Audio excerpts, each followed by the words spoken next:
vestibule at St. Pat's doing ass sex. Lick, lick, lick, lick, lick. Sounds great. Complete whores. Opie and Anthony got this couple to have sex in New York's St. Patrick's Cathedral. Desecration against the church is disrespectful. It's a true sacrilege. It was just a joke. Opie's fault again. How can we blow up our lives today? You rocking sex. Uh-oh, we're in it again. They hire people who are artists to do a certain thing, and then when they go too far, they suddenly wash their hands of them if they feel the heat is too heavy. Opie and Anthony should not have been fired. Technically, we didn't get fired. They probably shouldn't have hired them in the first place. Exiled radio hosts. They had been fired in Boston after announcing that the mayor was killed. Another prank. And I go, Anthony, I got a great idea today. We're going to tell the whole city of Boston that the mayor died in a fiery car crash while he was on vacation in Florida. What do you think? Oh my God, is this a bad one? Oh, it just gets worse and worse. Everything just went right down the crapper. Can I just say fuck? Yes! The duo is signed on with XM Satellite Radio. Thank God. Yeah, we'll make it work. Oh, what a glorious day. It's all about me. I play golf with old guys. I am a grinning idiot. Act. Hey, it's Opie and Anthony. We're back now at the new Climate of Radio. Ho, ho, Opie.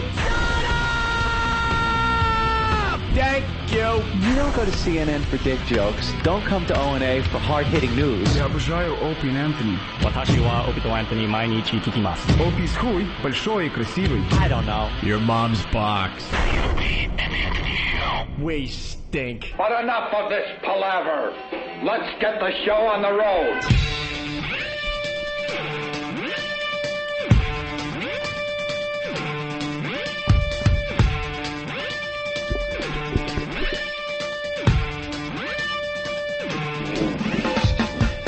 Savage. Come on, bark like a dog for me. Bark like a dog. I will teach you the meaning of word respect.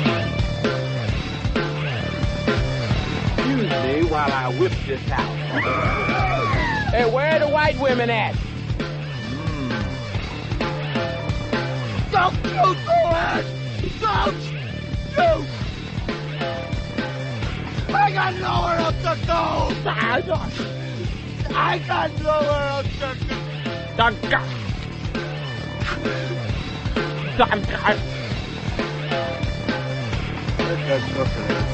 got nothing else. Good morning and welcome to the Opie and Anthony program.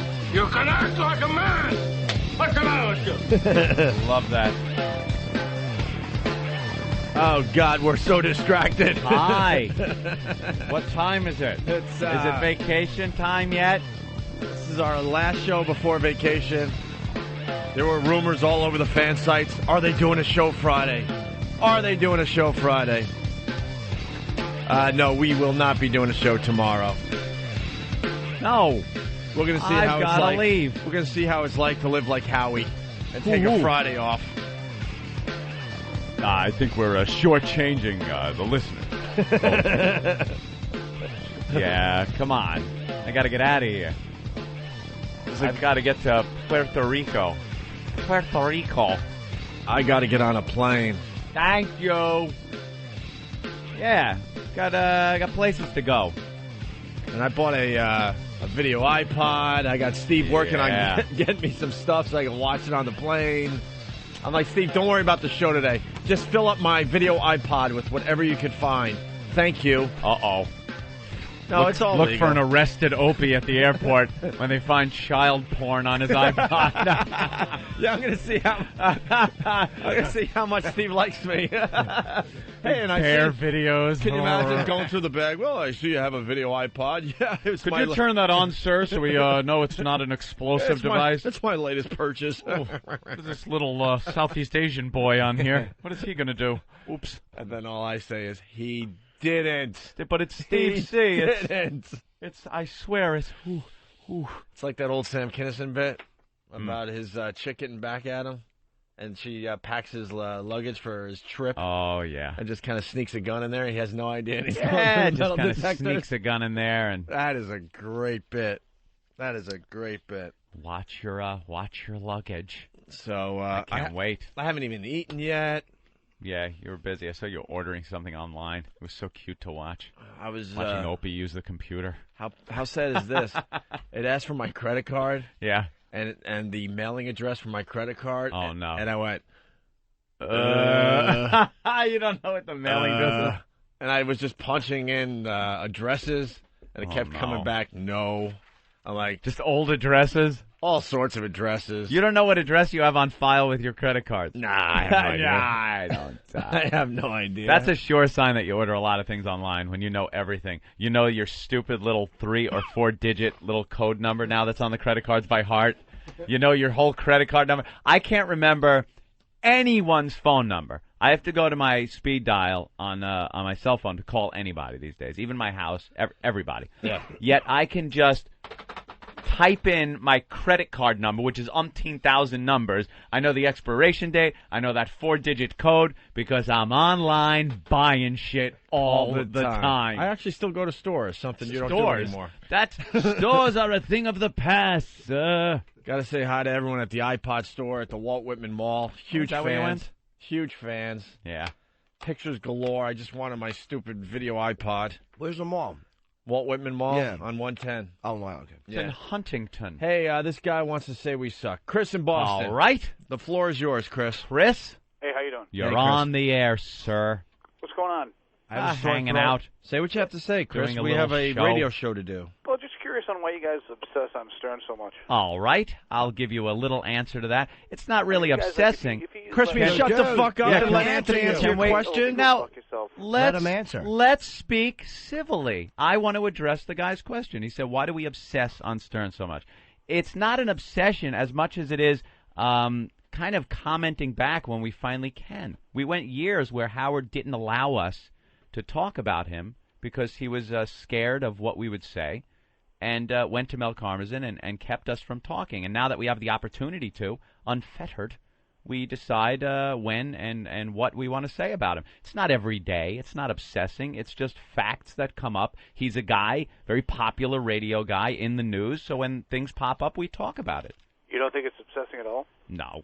Why would it be obsessing? He's in the same business we're in, albeit he's been very successful for many years, but he's a public figure. We talk about him when he pops up in the news, and we talk about what a scumbag he was to us for the years we worked for the same company. I think I'm more pissed off at Anthony than Chris, because I would have just told Chris, because we feel Well, you're like such a it. tough guy, though, Opie. Because we feel... Shut up, Chris. Are you a fan? Are you a big Howard fan, Chris? Well, I listen to both you guys, but I think that, he's... I can hear it in your voice. You don't listen to both of us, Yeah, fuck Chris. you, I don't. Fuck you. Ooh, scary. Wow, you're really just be scary. honest, Chris. I think the language. You're listening to this, too, huh? Just be honest, dude. I mean, if you're a Howard fan and you don't like the fact that the show trashes him, then just say that, bro. Don't be passive aggressive about it. I That's just kind of think girlish. that the whole talent is a total different grade of between you guys and them. I think Anthony's got a lot more talent than Opie, obviously. Oh, there it is. God, That is dude. so obvious.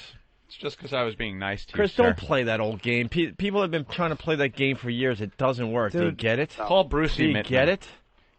Call Dave Douglas, You're the not being pioneer honest, of the Chris. divide and conquer. Yeah, good, No, actually, good luck call with that. Call Bob Buckman first, and then call Well, other it's pretty people funny. from BAB. I think they're doing pretty good now with their listeners, aren't they? Their subscribers, I should say. Are you, who? Well, serious. They're doing okay. We're They're still on target. And I noticed that your show's so Chris- advertised on every XM ad you see. Yeah, it's not. Dude, how do you feel about the gag Chris- order? As a Howard fan, how do you feel about that?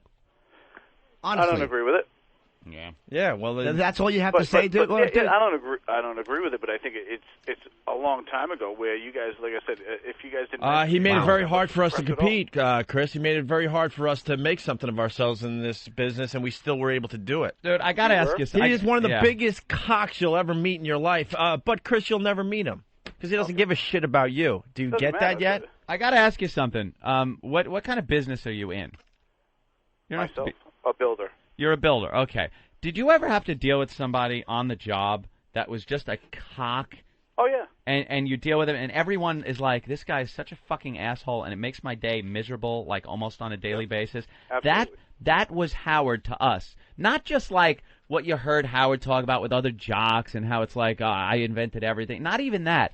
He was a fucking prick to us when we worked for the same company. A lot of behind-the-scenes shit that I think people can identify with at their own work, at their own workplace. Right. The guy was a prick. That's why we talk about him. If there's a guy, old Bob at the office, that every day he makes your fucking life a little more miserable and it's completely unnecessary, that's what fucking Howard did to us on a daily, well, not daily, but often enough where it really annoyed the shit out of us and made our job worse than it had to be. Well, so that you guys, I listen to you, I enjoy you, but it just aggravates me, the constant... Chris, we weren't even going to bring up Howard, but you had to call the show, so you're the one that brought up Howard today. You're obsessing, Chris. No, and Opie did this morning when he said he was taking Fridays off. Oh, well, that was just a quick little dig. Who You cares? still did it, though, didn't you? That was fun. We enjoyed doing that. Chris is right. We're obsessing. Vacation. Chris, you got to understand, man, when you're in a competition, I mean, it's like, why was that acceptable for Howard to do to DeBella or for other people? I mean, it was fair to do. It was a competition, and it was vicious. I mean, so why was that okay? But now Howard fans will call up and go, gee, why are you guys obsessed? Instead of realizing, look, man, this is the way it goes. He did this to people, and now people do it to him. And, Chris, it's far from an obsession. We don't spend that much time on it. And one more thing, Chris. Yes. You're on our show discussing this open and freely. You could talk about it. We'll have a discussion about it. Try calling Howard up and getting into some discussion about this program. Well, you can't because his lines are always busy. Well, no, that's not it. You know Hey, something? guys, regardless, you would be dumped out of. Of course, and he hung you up. would not get on the air. He hung up. Of course, he hung up. Of course, he did. What did you want to just yell, Baba Booey? Stupid. I know the guy. There you go. I'll have a good vacation. There he is. There's one of his boys. Let's go to Fred in Brooklyn. Fred? Well, please allow me to bring up Howard, boys. Fred. The Lloyd Grove article today in the Daily News. Tell him, I got Fred, a big from giggle Brooklyn. out of that guy. Well, You guys got great comments there. Great comments. You know what? We did give him some great quotes, but I got to tell you, I think the people are very scared in the gossip columns of the newspapers. I think Howard has been controlling those people for many, many years. Yeah. Because we gave good old Lloyd, or whatever his name is, gold. Oh, gold. Yeah. He talked to Anthony and I for like 10, 15 minutes, and we had him laughing really hard on the phone. And all he writes in his article about Stern wearing a wig. Mm-hmm. This has been reported for many years, by the way. Does luxuriantly locked Sirius Satellite Radio jock Howard Stern wear a wig? Rival Michael Savage of WOR raises the issue in his upcoming book, The Political Zoo, out April 18th.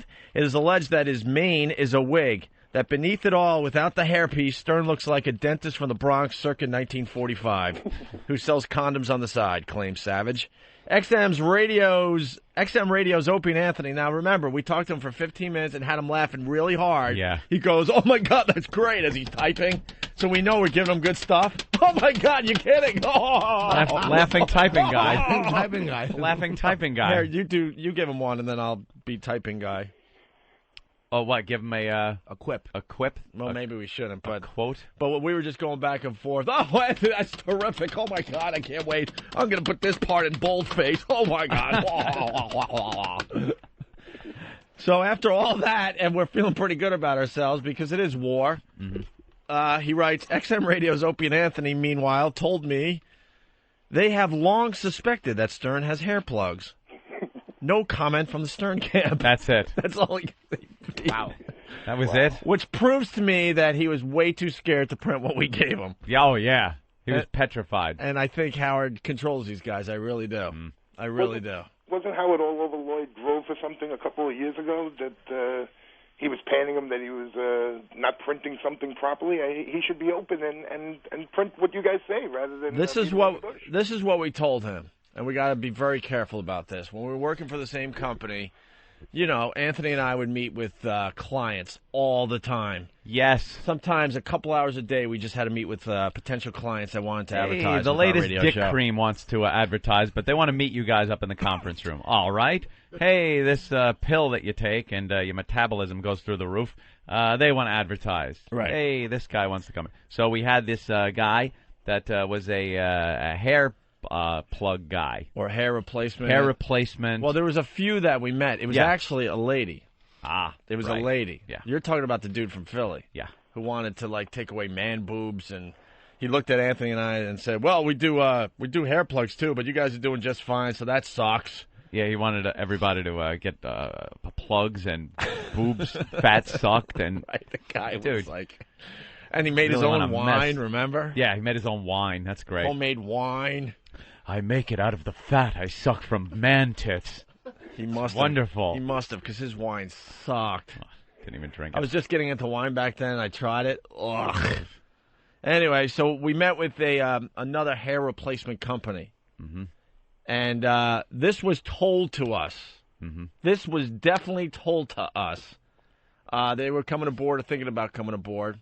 And they said that Howard actually was a client. Yeah. They told us that. Wow. Can I prove that? No.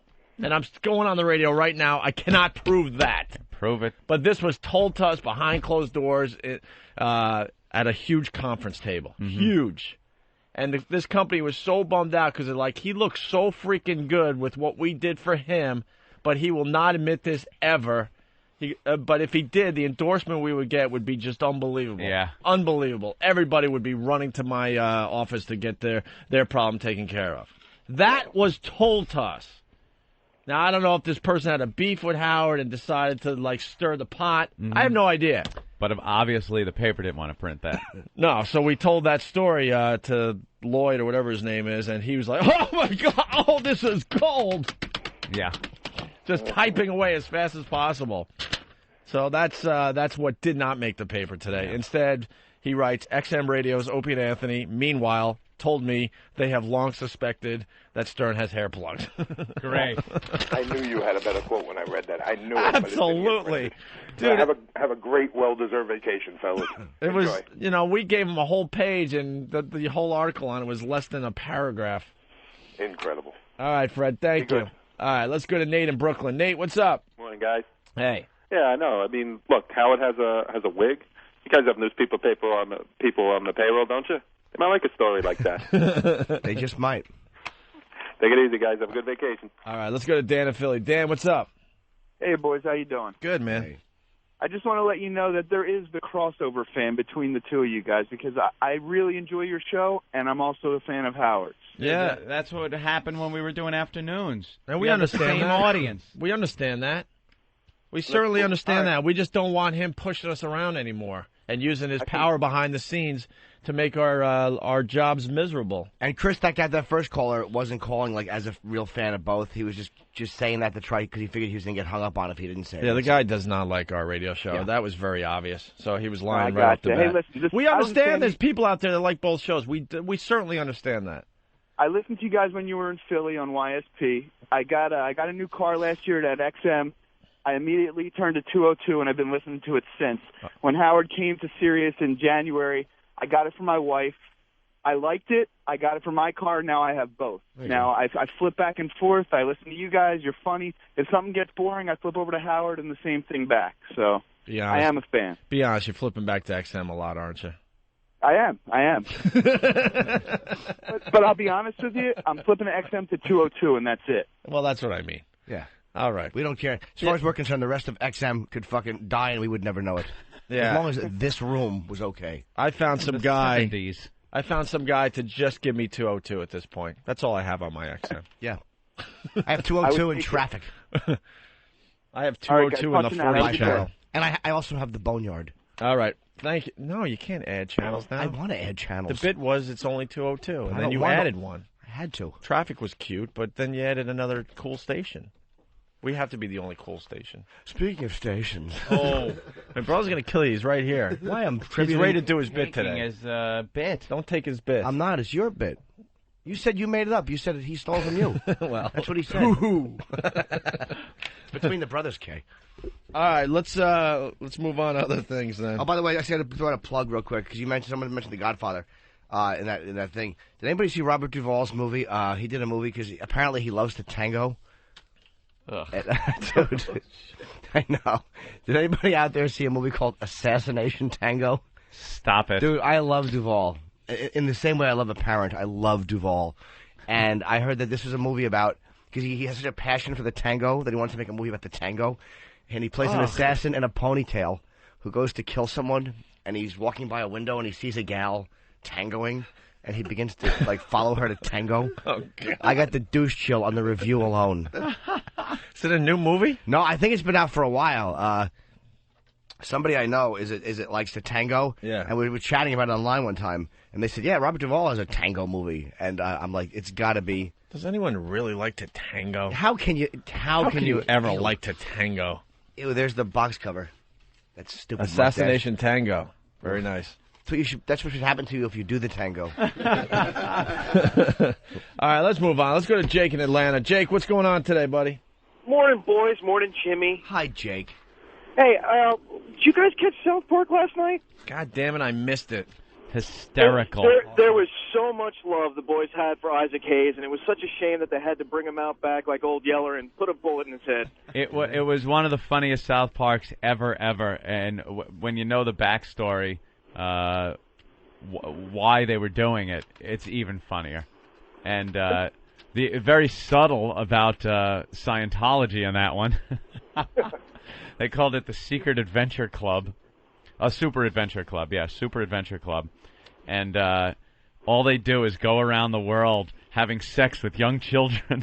Wow. Oh, dude, they turned Chef into a pedophile by using old sounds from the past 10 years. They just clipped together sentences that he's saying of how he wants to stick his scrotum or stick his balls up Kyle's asshole and have sex with young children. And then at the end, they just kill them off. And they got away with this on Comedy Central? Horrific way, yeah. Mm-hmm. Wow. Of course they did.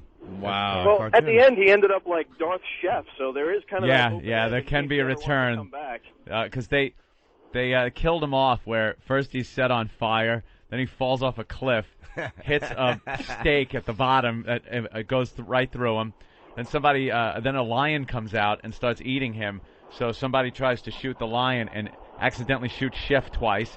Then a grizzly bear comes out and rips his legs off, and the lion rips his face right off his skull. And he's just laying there with no limbs and no face, bleeding to death.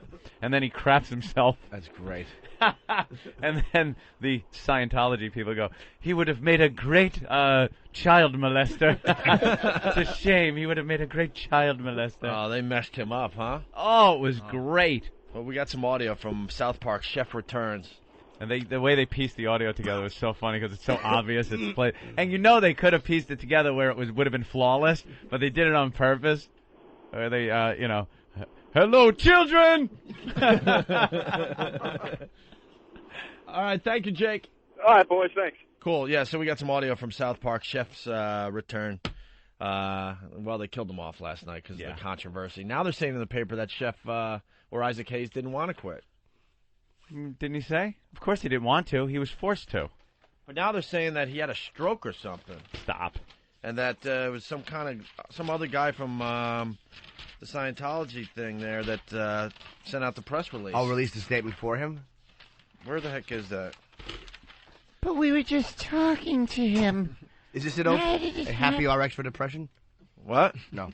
Here it is right here. Page, Stop. 22. No, page 22. I'm not going to page 32. I'm sorry, 32. I'm not going to 32. All I right. don't believe you. Is it really 32? Hepburn Galda Sue. I have no idea. Where the hell is it? Actually, I think it's in the Post. Eric, why don't you help find something before you get your fingers broken? All right, here it is. Chef needs a job. Isaac Hayes may not have quit South Park at all, or at least not willingly. Turns out Hayes has been away from Comedy Central's hit show for the past 3 months because he had a stroke. According to Fox News... 3 months? Wait, when did we have him on? Time goes by in a weird way when you do this radio show. Tell us, we think Isaac was on a week ago. How long ago? It was over 3 months? Maybe. Maybe we can find that out. I don't think so. E-Rock. According to FoxNews.com, he's at home recuperating and did not issue the press release, which said he was quitting because the show made fun of his faith. That release was put out by fellow Scientologist Christina Kumi Kimball, a fashion executive for designer Craig Taylor. According to FoxNews.com, Hayes loves South Park and needs it for income. He has a new wife and a baby on the way. End of December? End of December he was on our show? Wow, maybe right after that he had a stroke.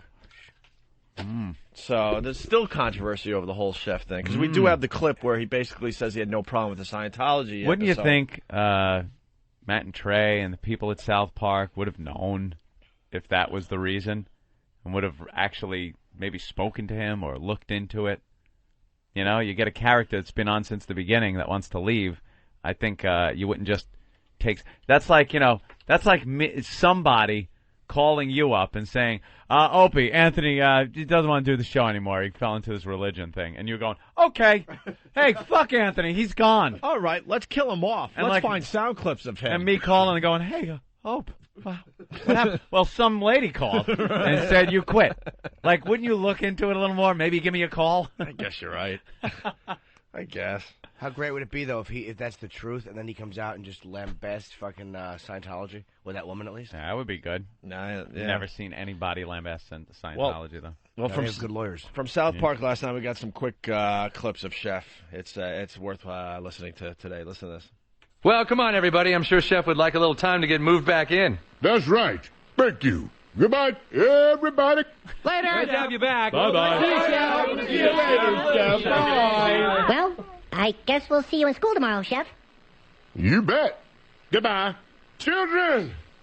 I think the worst collection of clips. All right. Yeah, because they couldn't get Isaac Hayes to do his part for this episode. Hello there, children. Hey, Chef. How's it going? Good. Well, how about I meet you boys after work and we can make love? Excuse me? Come on, children. You're my sexual fantasy. Let's all make sweet love. Chef? Are you okay? I want to stick my balls inside your rectum, Kyle. Dude, what are you saying? I'm going to make love to your asshole, children. Oh, my God. How the hell did they get away with that? That's great. Oh, God. I love the fact South Park did it, and it makes me hate Comedy Central even more. Oh, right. Because only a cartoon can get away with that kind of language. How do they get away with that? On Comedy Central. Pedophile humor on Comedy Central. Holy shit. Yeah, and they should let them get away with that. That's exactly, that is fantastic that they let them do that. Wow. I love that. They must have been roaring laughing making this. You know, when you have somebody you want to turn the screws on and you have the opportunity to do it like that, turn his character into a kid toucher, they go right for the jugular, man. I love those guys, Matt and Trey. Yeah. They don't give a fuck. I love it. I love it. Here's more audio from last night's episode. Hello there, children. Chef, the police are asking questions about you. Oh, really? Well, let's all go home and make love. No, Chef, we don't want to make love to you. Kitty, how would you like to sodomize my black ass? Chef, you need to get out of here before you get arrested, all right? I specializes in your asshole, Kyle. Oh, my God. That's unbelievable.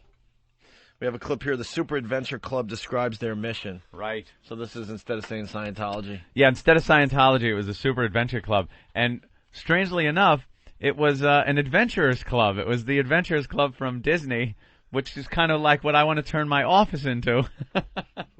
I saw it last night, and now they ruined the whole idea for me. Why? That should have made it better. It was really good because they actually had some of the stuff that is in the Adventurers Club at Disney animated in the background. The statues and various artifacts that are in there. Yeah. So apparently they'd been there a few times. Hi. Our friend joined your club a while back, and now he wants to molest kids. What? Well, yes, of course. That's what the Super Adventure Club does. Huh? We travel the world and have sex with children. Yes, what else would we do?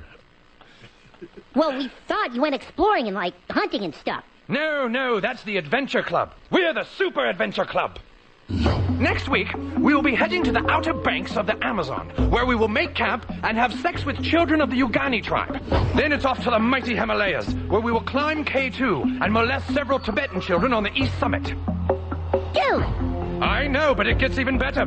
From there, we will kayak to the fruitful banks of the Mili River in Africa, where the secret and mysterious Hanini people have children who have never seen a white man's erect penis. Of course, we're always looking for kids to have sex with on the plane rides over to these places. So how would you all like to join the Super Adventure Club? Are you kidding me? Fantastic. And you can't say fart on regular radio anymore? Yeah. Fantastic. This country stinks. Yep. This is such a great And they get away with it because technically it's a cable channel, right? Yeah. No, they're always allowed to do it. Yeah, it's just that most of them are politically correct cowards. But yeah, they're allowed to. But this is how. Well, maybe I shouldn't get into this because we're taking advantage of the loopholes.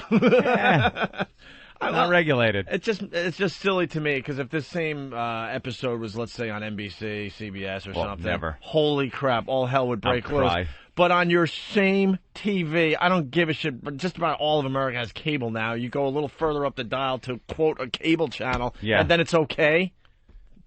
Technically, you don't have to have cable. You can buy a TV and it won't have cable. I guess that's their argument. I know, but it's just so ridiculous. The rules they set. Yeah. It's so ridiculous. I love that they just took a half hour of their programming and turned it into a personal vendetta against Scientology. And you know what?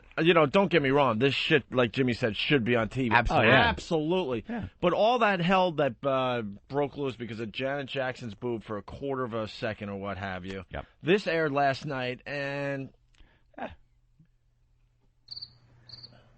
Yeah, for some reason, South Park really gets away with... Because even cable channels take heat for content, They get complaints and everything, but South Park, for some reason, they've just left alone. I wouldn't mind it as much if I didn't have a 25-year-old fucking college graduate standards and practices person telling me that you can't make domestic violence jokes. Yeah. What happened? Oh, when I was doing the famous story on your CD. No. This is we had to do on an Act 4 for Tough Crowd one time. We had to do and people have to understand that when Comedy Central and all these networks, most Act 4s were done into camera, so that had to be run by practices and standards. You have to submit that just to make sure you weren't doing product trashing or things that they were tied into.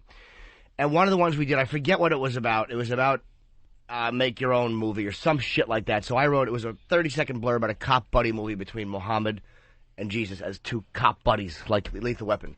And one of the lines had something to do with domestic violence and how they get called to a call and Muhammad would arrest the husband for not beating his wife properly, blah, blah, blah. And then they said you can't do that because it's domestic violence. You can't talk about domestic violence.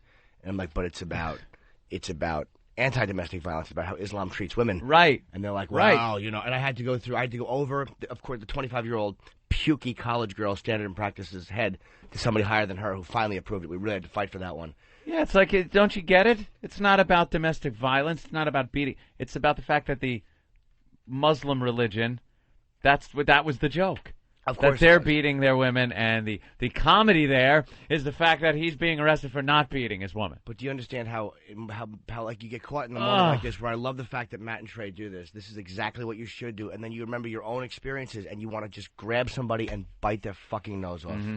It's like bittersweet. It's like I'm happy for them to do this, but stuff like that doesn't ruin comedy, Oh, dude, it's like Jesus. You're a comedy network. Do you have to? Right. You should give everyone this kind of content freedom. Yep. Not just black performers and cartoons. Comedy. Why? Comedy goes to some dark places, and these people don't understand that. They just want happy comedy, and they think it's just going to be crude dick joke and stuff. This was done very creatively and very clever and really funny. The veiled Scientology explanation and everything is just great. This is what comedy to me is supposed to be. Even though I'm not a South Park fan, when you're striking back, and they did it much better than I would have done it out of anger and just been an asshole and not been as fun. This is just, what a great slice to the throat this is. Oh, yeah. And no one can do anything about it.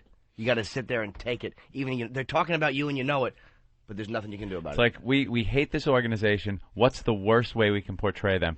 As pedophiles. Yep. No kidding. Hysterical. Well, here's they go right for the kid toucher. Here's the history of the Super Adventure Club. I'm now going to tell you the secret of the Super Adventure Club. We don't want to hear it. You see, the Super Adventure Club was founded by the greatest explorer of all time, William P. Phineas. Phineas climbed the highest peaks, tamed the mightiest rivers. But every time he got somewhere, he realized that other explorers had beat him to it. Phineas was depressed until he realized that if he couldn't be the first to discover places, he could be the first to have sex with the native children that inhabited those areas. Phineas quickly went down in history books as the first man to have sex with the Aborigine children at Uluru, and the first explorer to bugger all the underage mountain folk of Nepal. But now the most wonderful part. You see, after having sex with all those children, Phineas realized that molesting all those kids had made him immortal. Immortal. he discovered that children have things called Marlocks in their bodies. And when an adult has sex with a child, the Marlocks implode, feeding the adult's receptor cavity with energy that causes immortality, so saith the ruler of Bethos. Phineas traveled the world, loving many, many children, and he lived for eternity until he was hit by a train in 1892. Do you realize how retarded that sounds? Is it any more retarded than the idea of God sending his son to die for our sins? Is it any more retarded than Buddha sitting beneath a tree for 20 years? Yeah, it's way, way more retarded.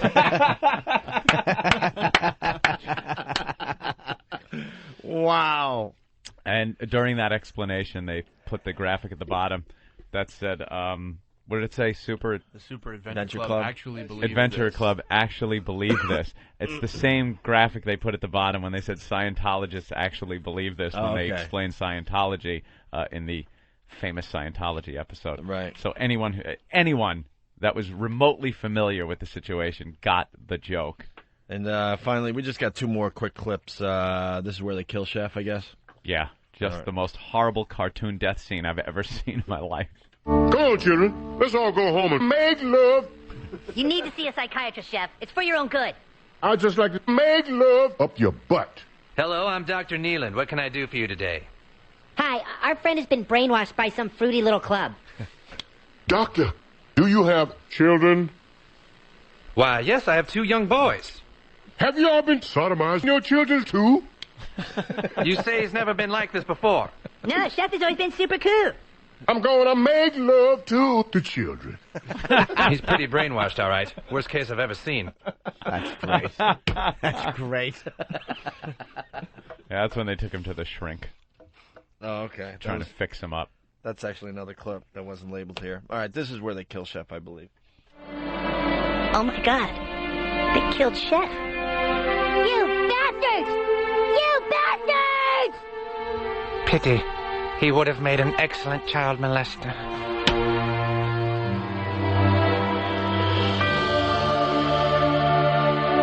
Maybe he's still okay.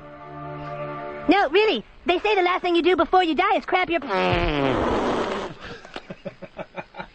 Oh, never mind. His dismembered body just flung out some crap right out of his ass. That was great. And then finally, Darth Chef rises. Yeah. Okay.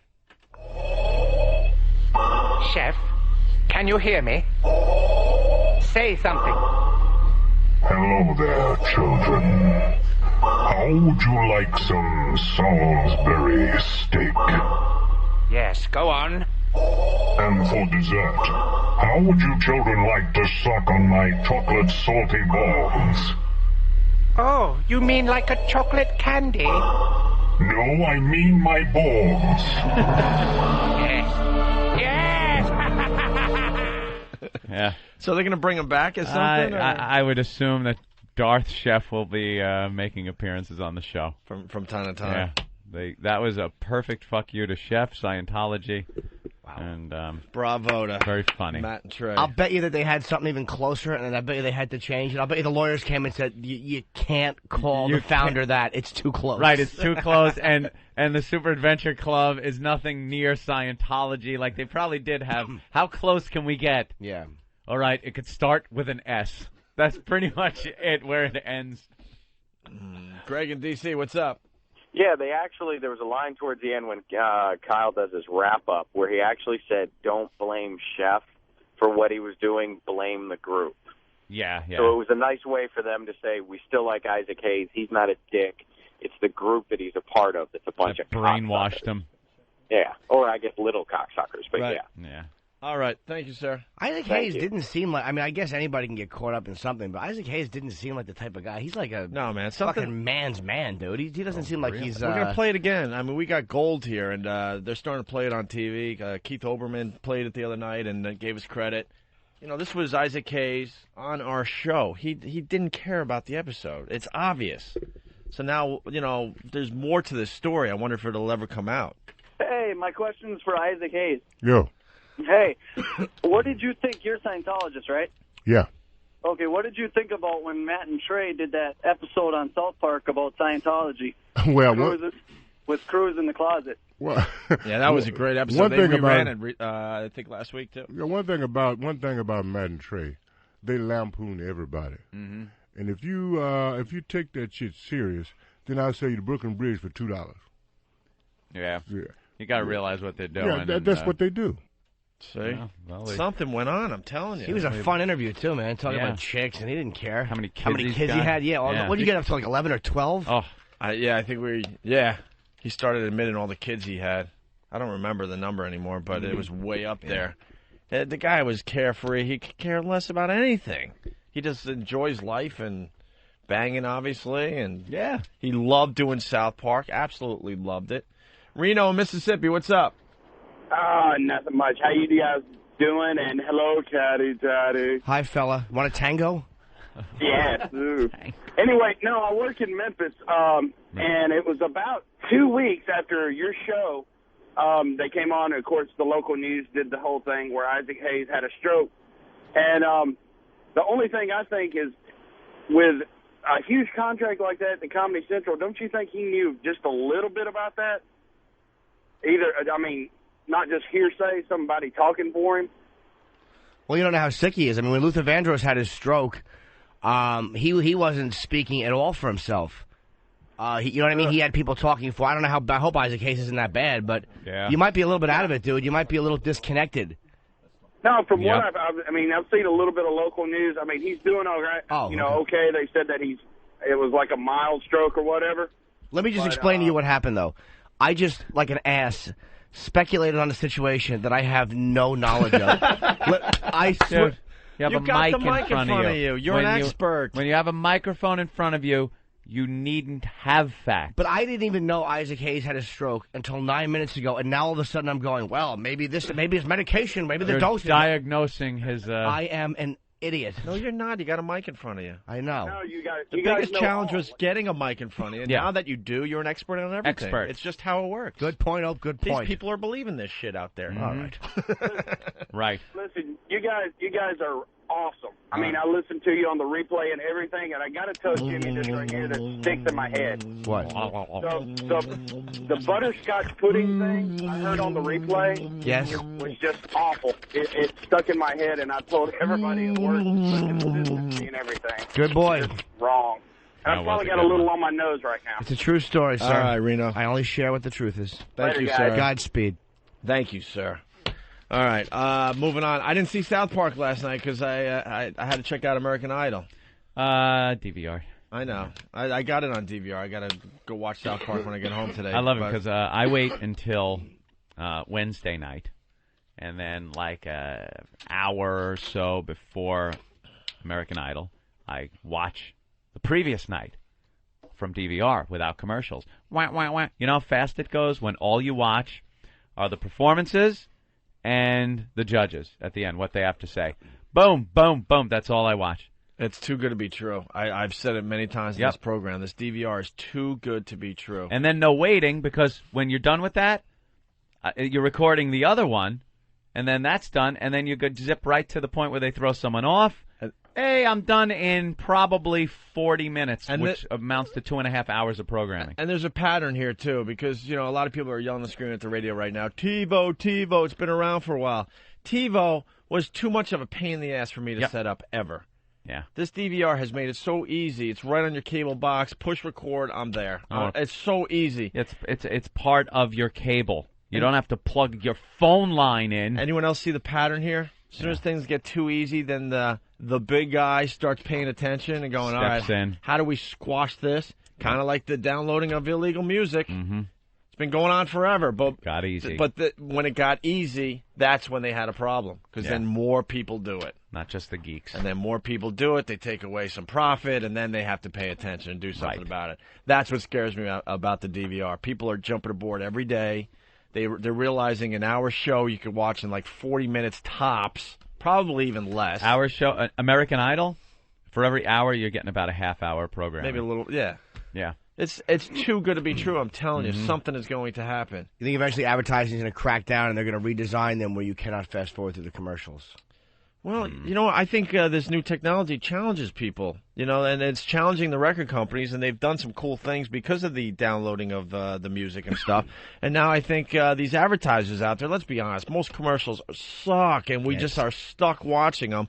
So maybe this whole DVR phenomenon is going to force them to rethink the whole thing, and maybe they'll get creative again, where you want to sit through the commercials, or maybe they'll go with the, you know, the product placement or whatever. Or the contest. Which doesn't bother anyone. I could give a shit when Paula Abdul is babbling and you're sitting there wondering what drug she's on tonight, and she has a Coca-Cola, you know, cup in front of her. Who cares? I'm all for the product placement as long as it doesn't take away from the actual entertainment of the show. Dude, Tuesday night's show, have them wear logos. I don't give a shit. She was so fucked up, in my personal opinion, having seen people that have been on narcotics of some sort. Looking at her, she did look like one of those people. Can I just her say... eyes are like half shut. She starts talking about people. You are just a treasure. Ugh. Hammered. Well, there's something you don't see every day. What's that? What, Eric working? Awful man. Thanks. Hey, Eric, when you're done, can you get one of the fetchers? I need something. Oh, the hell is that? Anyway, you don't want to get yanked off the air. For what? Why would it be yanked off the air? Oh, you can't say anything like that these days. You get fired in certain markets. True. Oh, very good. We'll get into that story in a little while. Yes, Jimmy. Mm-hmm. So anyway, the American Idol thing there, yes. Yeah. Watching on DVR, and it goes by nice and fast. Nice and quickly. None of that filler crap that makes up hours. So we'll only spend a few minutes on this, but two very interesting things. They finally kicked off Chicken Little.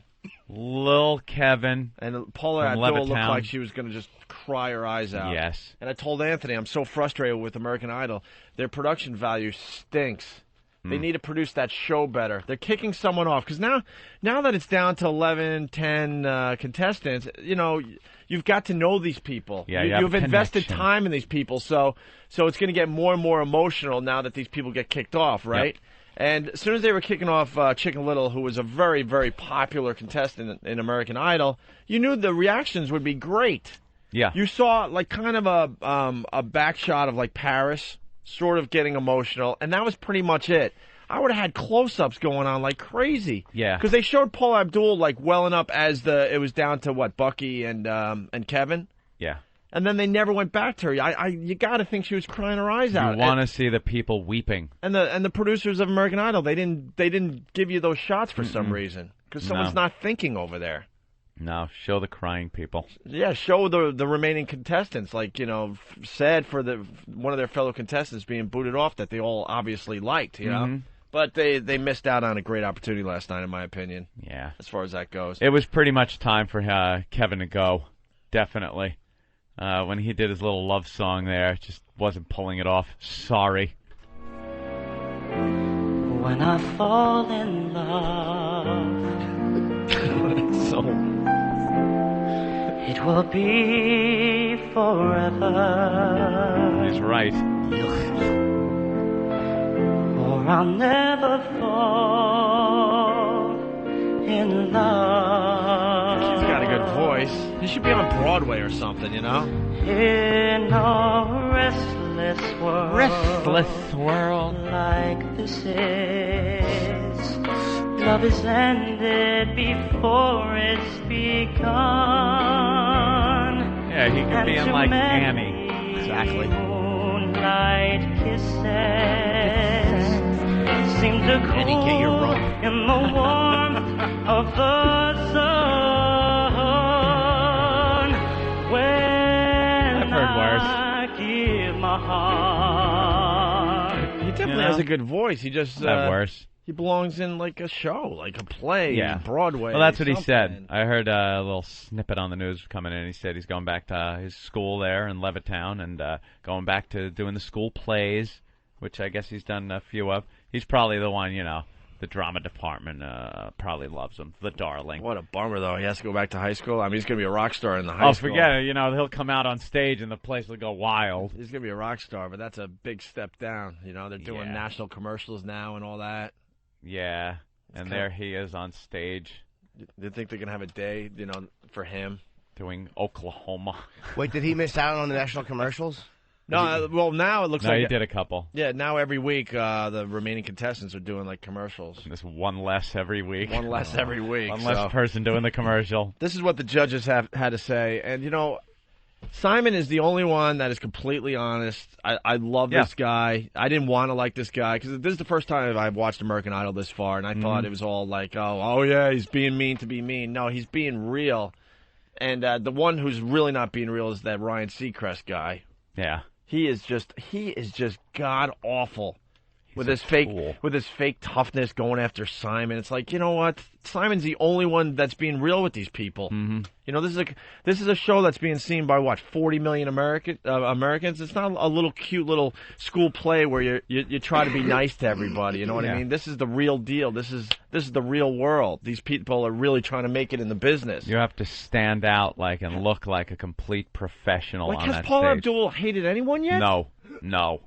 Never. And Randy Jackson is too scared to actually say what he says, so he's always with the, how'd you feel about that, dog? Well, I would say it's not You're the judge. Tell me. I would say it's not your best performance. But you were having fun up there. You were having fun up there. Yeah. But, was I? He does that a lot. But I like you. It's like, and Simon is just...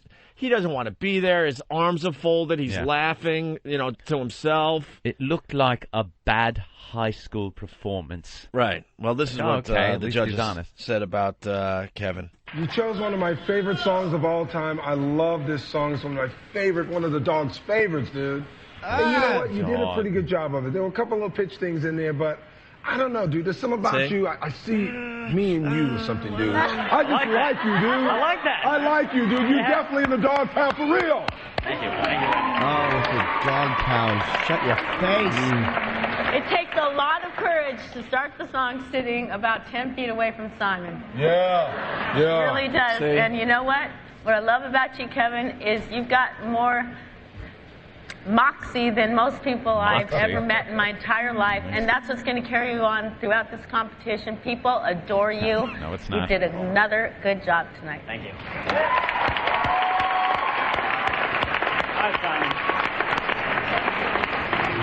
Kevin. Yes. Simon, of course. I like you.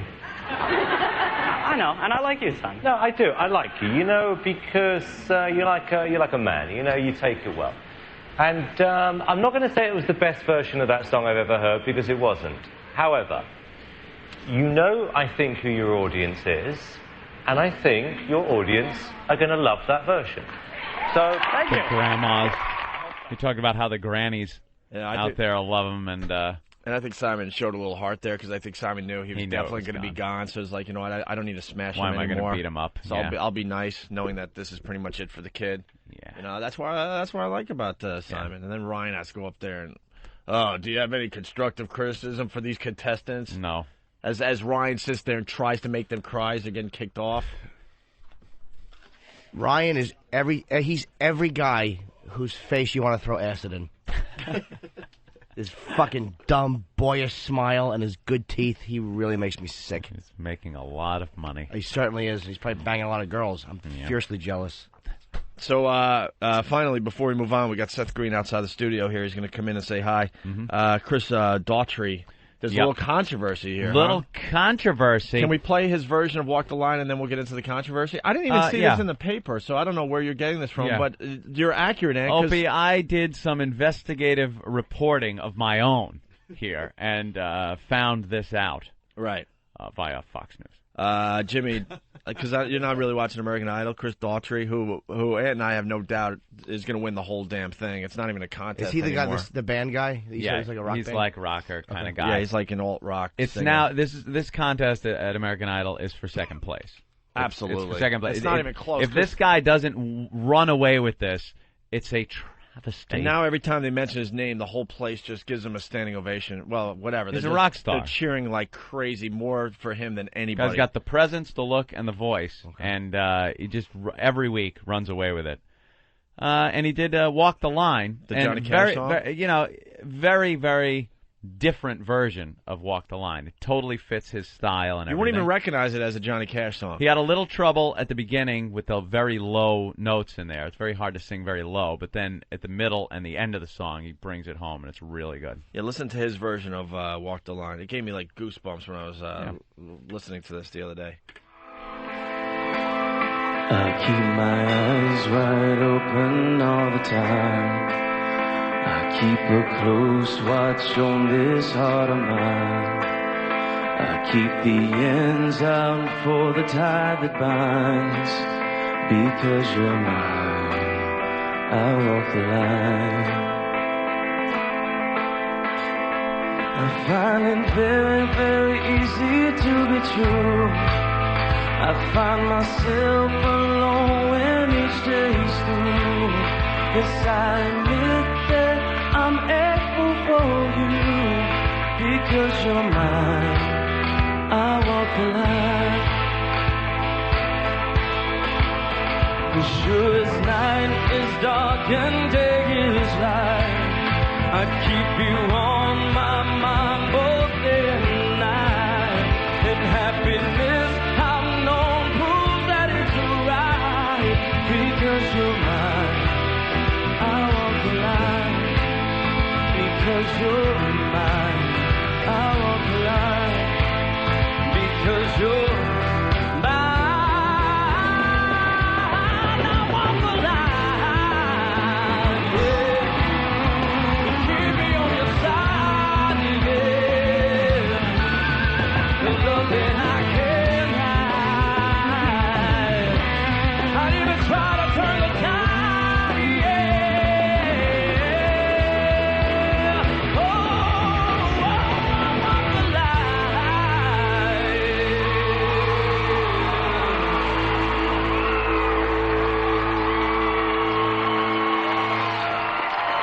Now, Jimmy, you're a big Johnny Cash fan. What do you think of that great. version? It's unbelievable, right? And he sounded more like Cash than that fucking Joaquin Phoenix did. You're obsessed. He is so obsessed with Joaquin Phoenix playing Johnny Cash. I love it. Makes me sick. You can't let it go. I never can let that You go. can't let it go. And he sounded well like Cash. However, that version was great, man. That was great. That could be on the radio tomorrow, right? Yeah. Voice is amazing. That could easily be on the radio tomorrow, Yeah. right? Well, this is what the judges said, and then we'll get into the controversy. Controversy. That's starting to hit. I haven't seen it in the papers, but Anthony already... hey, I'm on top of Anthony things. might have started this. I'm on top of things. He might have started this controversy, I did. actually. But this is what the judges had to say to Chris Daughtry. Let me say this. I don't know if I think it was the best vocals you've done since you've been on the show, but what I loved about this is that you took a song that everyone knows, you put a different spin on it, made it an alternative record that fit exactly who you are, and I love every week that you know exactly who you are and you never veer from that path. Amen, So it's amen. always cool, dude. You ready? You're ready. You're ready, baby. You're ready. I like that. There are a few of you American Idols on stage that I wait for every week. I can't wait to hear what you're going to sing and what you're going to do. You are so true to who you are, and you don't ever abandon that. And that's what's so amazing about you, Chris. And it's like you grow and you grow each week. I don't even... He's real, you're, Paula. like you are... You should be already touring, and we should be buying tickets for a concert.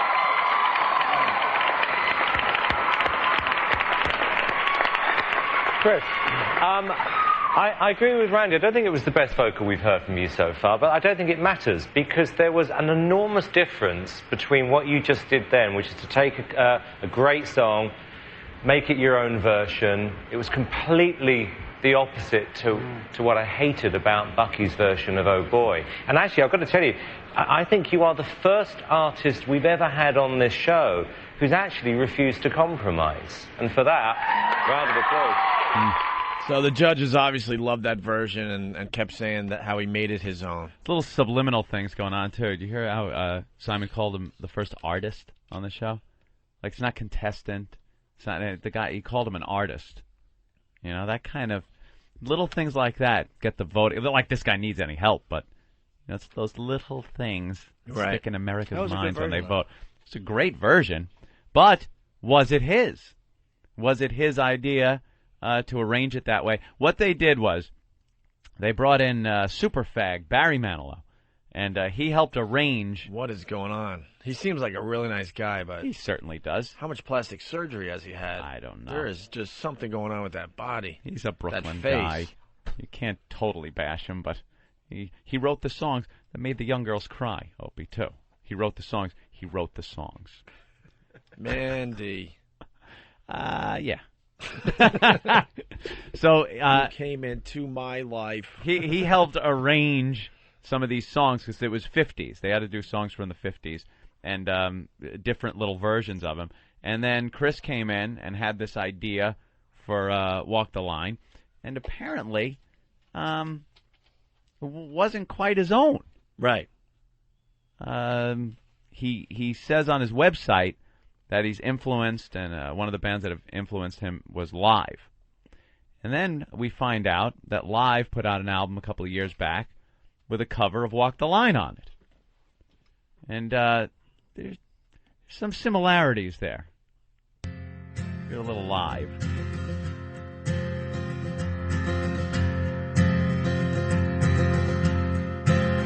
I keep a close watch on this heart of mine. I keep my eyes wide open all the time.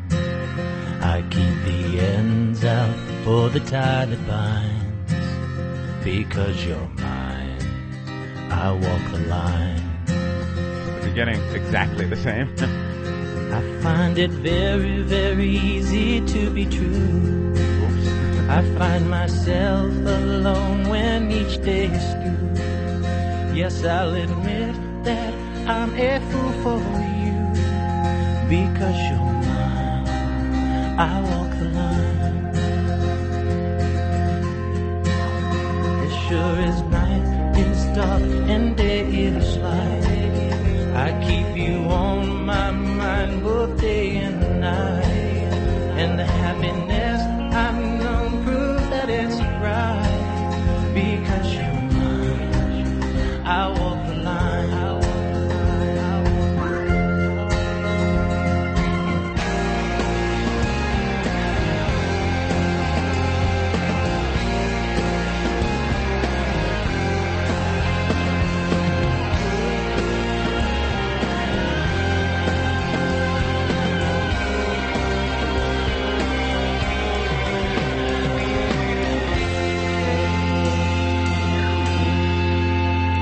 Got a way to keep me on your side.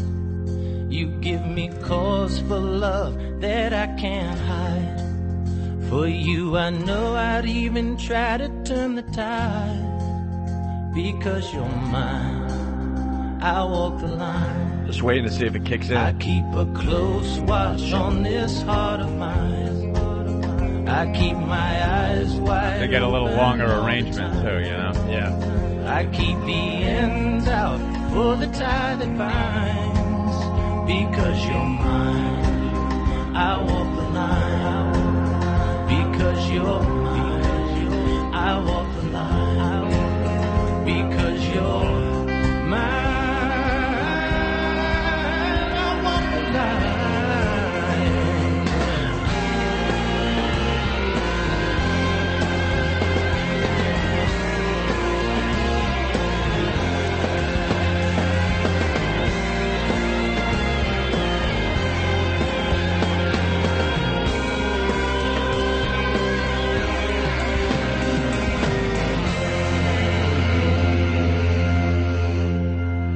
So obviously very similar to what he did on American Idol the other night. He really brought it home and rocked it out a lot more. I gotta tell you, but the arrangement is the same. It's the same arrangement, but Yeah. Chris Daughtry on American Idol did it better. Did it better, yeah. Did it better, proving how talented this kid is. I disagree. And does he have to? Does he have to tell the judges where that came from? No. They were just complimenting him, and he was just nodding away. Was it his place to go? Well, I got that arrangement from Live. And does it matter in the end? Probably not, right? I like Lives better. I gotta be honest. I like Lives better. I Really? like Chris's. Yeah, but I like Lives better. Well, Chris threw it together in a day, though. I think I like Chris Daughtry's version better. Yeah. because he Cash. really rocks it out, man. Yeah, you'll take Cash, obviously. But I like did like that. Joaquin, actually. His version was Yeah, the best Joaquin's out of all of version them. of Walk the Line in the movie was unbelievable, Jimmy. Was it? We got Seth Green. So there's the controversy with American Idol. I don't know. We'll see where it goes. I don't think it's going to go anywhere. But it's just interesting to know that Live did that song and actually no one cared because I never heard that on the radio. No, so not one of their big hits. Seth, sorry to make you There he wait. is. You're a bunch of jerks. Yeah, well, you sitting know. outside just thinking of ways to hurt you guys. And we're just babbling about American Idol like everyone else isn't. I know. Well, that's the problem. Bunch of Sometimes we get fools. into something that's a little long form, and then you see someone sitting out there like, oh, my God, you can't let Seth Green sit around waiting. No. As we, It's completely outrageous. Don't you know who I am? as we God, it's so entertaining out there, too. as we just babble about nothing. Just get to sit and look in the window of the show you should be on already. I was actually really engaged in the debate. Yeah. You wise ass. Yeah. Do you watch American Idol, though? I do.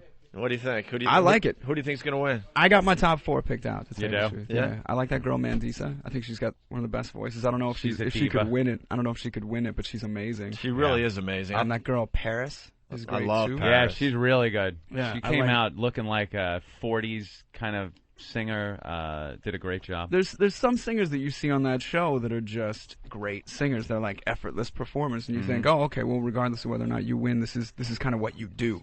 So Paris is like that, and I like that girl Catherine McPhee too. She gets better. Yeah, and she's better. coming out of nowhere, right? Yeah. Well, she was like the cutest one in the initial runoffs, and she kissed everybody on the mouth, and then went outside and like, woo, I kissed everybody. You're She's right. just so cute, and then she's a good singer too, and I like that guy Chris. I think that guy's amazing. So Yeah. He's unbelievable. I What think it's about a Taylor race for Hicks? second. I like Taylor Hicks too, but I don't think he'll make top 4. No.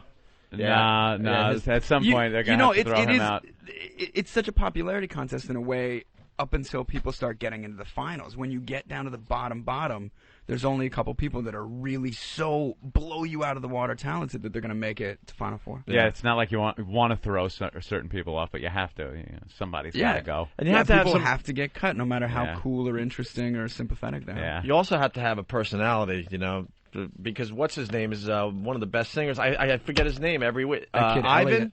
Oh, yeah, Elliot. I mean, Yeah. See, I said Ivan. I forget, and I know everyone else's name, but his personality hasn't really shown much No. personality. I think But he that's has an gonna cost amazing him. unbelievable voice. voice, right? Yeah. But in the end, I don't think they're going to kick him off because he doesn't have that personality. Bucky's got to go. Yeah, Bucky's. just- Bucky's got to go. I don't know. Bucky's got to stand with his legs together. Yeah, he does that squatting like he's taking a dump on the stage thing. That Justin Guarini, I just got off a horse walk. Kelly Pickler does that too. She does a Yeah. little squatting thing. That's Kelly a little weird. Pickler's going to I don't have really to go mind with too. her, though. I think she's super cute. She's Yeah, that's why adorable. she's on. That's why she's on. But It's she's not her also, voice, really. But she does have a pretty amazing voice, and It's- she's never had any formal training. She's never taken a lesson. She's never like No training in anything, by the way. When she opens that yap of hers. Yeah. Look at the pickle sign. What's that? What's that? Last night they she's go. just a really sweet, simple Yeah, girl. Though. yeah. They People told her love she was something last night, and she goes, "What's that?" Again, and they go, "We don't have time tonight. Look, we only have a half Well, hour. she's We ballsy. can't explain this to you today." What's a ballsy? Oh, that's what it was. Right? And What's ballsy. the ball? Bouncy, I'm a girl. What I'd like to be dipping into your mouth like a tea bag. So we that's where we're at. So we were talking about American Idol, and then Sweet. and then the I'm South I'm Park not on episode. American Idol. No, you're not. You're on Wait, three what are you guys shows, talking though. about? The That South South Park? Park was Which? really. I haven't seen it yet, but Last we just night, played some of I those didn't clips. They too. ripped apart Chef, literally, and Scientology. They, some very cutting edge wit over there. I love it. It is tough with that, but I think those guys are doing some of the most relevant and astute social commentary in the last few years. It's just amazing. the most unbiased and cut to the bone. Yeah, they No seem matter what's dissections of stuff. happening, Yeah. they can jump on it and just slay it and not look like hypocrites or assholes. Yeah. And it's done in such a clever, funny way. They're brilliant, man. Did you guys Still, see the 10 years global later. warming episode they did? Yeah. I thought it was amazing. Yeah, It's so funny. They know how to take whatever's going on in the news, and this whole chef thing and Scientology is a week, week and a half, and they throw these things together, and they're Amazing. brilliant. It's nice to have that kind of turnaround. Yeah. Yeah, yeah. You have 3 shows. 3 shows on. You've got 3 Jesus shows. Christ. Well, technically, I'm just doing the one right now. Robot Chicken's Right. my full-time. But you got production. Family Guy's Family on. Guy's easy breezy though. Mhm. I come in like once a month and record a couple of episodes at a time, and I tell people this, and nobody really believes me. And I don't think it's any lack of professionalism, but I don't read the scripts for Family Guy. So it's just lines. Yeah, I just walk in, I do the lines. You have someone that says, Yeah, this Seth got to be sad. Yeah, this Seth gotta be- MacFarlane is like sitting through the other side of the booth. I'm like, all right, so this is what am I doing? I just walked in. And who? Somebody's yelling at me. Oh no, man, yeah, That's it. And that way I get to watch the show like a fan because I think the show is really funny. And the less I know, the better. And then I watch it. I have no recollection of recording my I dialogue. was going to ask you, you're completely surprised sometimes, like oh, I thought I would have been in this Yeah, I situation thought during that. that line. And No, I don't even think about it from like a personal perspective. I'm like, the show's so funny. That's it. I yeah. told you last time too. Chris is my favorite character on Family Oh, Guy. thanks, man. Everyone starts with the obvious ones, but then I'm all about Chris now. Yeah, absolutely. And then you're doing Four Kings as well, and Robot No, we got Chicken. canceled. Oh, I'm sorry. when did that happen? 2 days ago. Well, maybe we should Christ. update this. Turn the page. Give me a pencil. No, you know what? It's one of those tough things because like it's a 4-camera show in a tough client. Like TV these days is really hard to launch new shows. Yeah. I mean that's why we're excited that They Robot don't give Chicken's you had any any kind of time. success because it's just a format though. Yeah, it's a simple show and it's just about people and it's. Yeah. I don't know. We were up my against, girlfriend watched it all the time. She loved it. She's Yeah. a huge fan. I loved Buffy, fucking Buffy, fucking Seth. You're dating a weird Aborigine parrot person? You're like a radio personality, man. You should trade up. Get yourself a hot voice. girl. Yeah. Maybe I shouldn't do that voice. She watched it though and thought it was very funny and thanks. everything. And Well, I most was of the like, nation was watching Dancing with the Stars or Survivor, so Oh, they gave you that slot? Yeah, that was nice of them. I know. It was Jesus sweet. Christ. What goes How do through you your- compete with Dancing with the Stars? I don't know. It's really taken the nation by You storm. should have waltzed or tangoed on your show a little more. I'm a huge fan of pop culture. I couldn't sit through that Dancing I know. with the Stars or whatever the You hell it's got, but called. our culture's become really celebrity obsessed, and they kind of will accept any grade of celebrity. Celebriality, baby. If they're given inside access into their behind the scenes life, which is always some produced version of it anyway. But I mean that's a whole nother conversation. Yeah. My concerns for our nation's future. How is that when they tell you like a show is canceled? Did you see it coming? Well, I don't know. I mean, we knew that it was kind of underperforming against all this competition, and NBC is a little hair trigger because they're in the third place of the networks right now, and Yep. when you're up against the ropes, you either pull out amazing successes or you cut and run, and that's kind of what they did, which is it happens all the time. But I texted all the boys the second I found out. I'm like, all right, you guys ready for a good cry? And Oh, no. we're gonna get together on Saturday and drink our sorrows away. But it's tough with any kind of show because I've been working so long, I've been doing so much stuff that the business it doesn't threaten me in the same way. Yeah. So if a show gets canceled, I'm like, that's a shame. We had a lot of fun doing Oh, that. well. But Well, next- let's see what else. Yeah, I you can get something On else. to You know the what I next mean? project. I've worked with all the same people over and over again, so don't feel like the end of summer camp where you think you're never going to see somebody again. And it's a little bit more permanent for me. So Yeah. I we, hope. We can commiserate. I mean, when I was told that XFL Game Day was canceled, Yeah. Opie, was that a we hell were of on a- we were on NBC as well, Seth. We got yeah, something in yeah, common with I you. understand. Yes. When we were told after 3 or 4 episodes that the XFL just wasn't sticking with the country. yeah, not only was it's like we got good news and bad news. Your show's being canceled, but it's because the entire league is being canceled. We don't need a pregame show for a game that isn't happening. At least that's what they told us to make us feel good. That is a kind of consolation, though. Yeah, it made us feel a little better. That was our And network of course, TV experience. they have to pay us, Yeah, right. which is also a good thing. How many did we sign on for? Pay us. That's right. I think we made 4. I think we had 4 episodes. Did we have 4? Do you laugh at the newbies when they go through this cancellation process? No, it's not something you laugh at because I've been Well, I mean, fired from jobs. but I've had important stuff yanked Behind away their from me. backs? It's always behind their backs. I'm like, you guys suffer green and jerks. Good luck, virgins.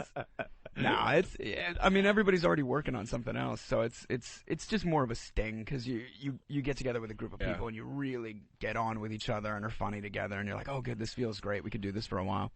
Well, you got the Robot Chicken that's getting a nice cult following, Man, huh? the coolest thing about this show is it's just you. I mean, you got Matt. So I mean, my buddy and I just made this show and made it for the internet and then put it on TV, and now it's on the Cartoon Network. Well, we average like over 1 million viewers, and it's mind blowing. The first time you came in here, you were promoting that, and you really believed in it. It was really cool to see. I still do. Yes, man. absolutely. And now it's growing like crazy. And you do what, like 50 of the voices or something crazy like that? Kind of. It's not on purpose. I mean, our sketches are so short format. We'll have like a 2 or 3 second sketch, so our entire script is made up of like 30 2 and 3 second sketches, and it's 1 or 2 lines. So you can't bring in a SAG actor for that. We can only afford like 5 actors, and legally each one can only do 3 voices, so that's 15 characters. So anything else in the show I have to do. And it's a lot of like, look out! Oh no! You know? It's a lot of, I mean, it sounds more impressive to say I'm 60 characters, but in essence, it's a lot of like, get your heads out of there, you know? Wait, how come they can only do 3? That's just like a SAG rule? Yeah. They can only do 3 voices? Yeah. Or you have to pay extra. We just don't have it. So we don't have that kind of money. So he does all the voices. I do quite a bit. Let me just stick this in the face of your audience, though, that our DVD is coming out on March 28th. Ah, the DVD. The DVD, man. Yes. It's the wave of the future. Well, for guys like us who are big old DVD geeks, this is a super DVD because we just went nuts on it. It's ours, so we just like grabbed everything that we could, and it's not a bunch of. Can you guys swear on the air? Yeah. So it's not a bunch of bullshit on the DVD. It's just like solid, fun stuff. A lot of technical information, a lot of how-to information. What's the coolest thing on there? What is the coolest thing on there? Even if it's really geeky. Just the coolest thing to you. We made a deal with Sony to put some of our original webisodes on, which a lot of people asked us about. And it's not the best, it's not, sure as hell not the best material, but you can see the growth of the show. And then we did commentary for every episode. We got a bunch of cool people to do guest commentary, and there's really nothing. Oh yeah, because we shot so much for the first season and then kept having to edit, there's mounds of like deleted material. So all these jokes you didn't see, channel flips and sketches and animatics that never got filmed, and all this awesome stuff. I heard some of your commentary on some Buffy DVDs. Oh yeah, and thought it was really funny. Like you guys were goofing. You guys are goofing on the episodes. You came to a point where you're like goofing on the characters, on your own character. It's like, oh, here he comes again, all full of emotion and. That was funny. I got to do that with Joss Whedon and Marty Noxon like 2 years after I was off the show. We came into the commentary. Yeah, so that's what you commented on that too. The fact that it was so long between doing those, I think that worked out better because it gave you kind of a fresh look at the episodes. They hadn't seen any of it in a while, and we hadn't gotten to hang out in a while, so it was a nice reunion. Yeah, and we all just had a good time. And it wasn't like you were taking it so seriously. No.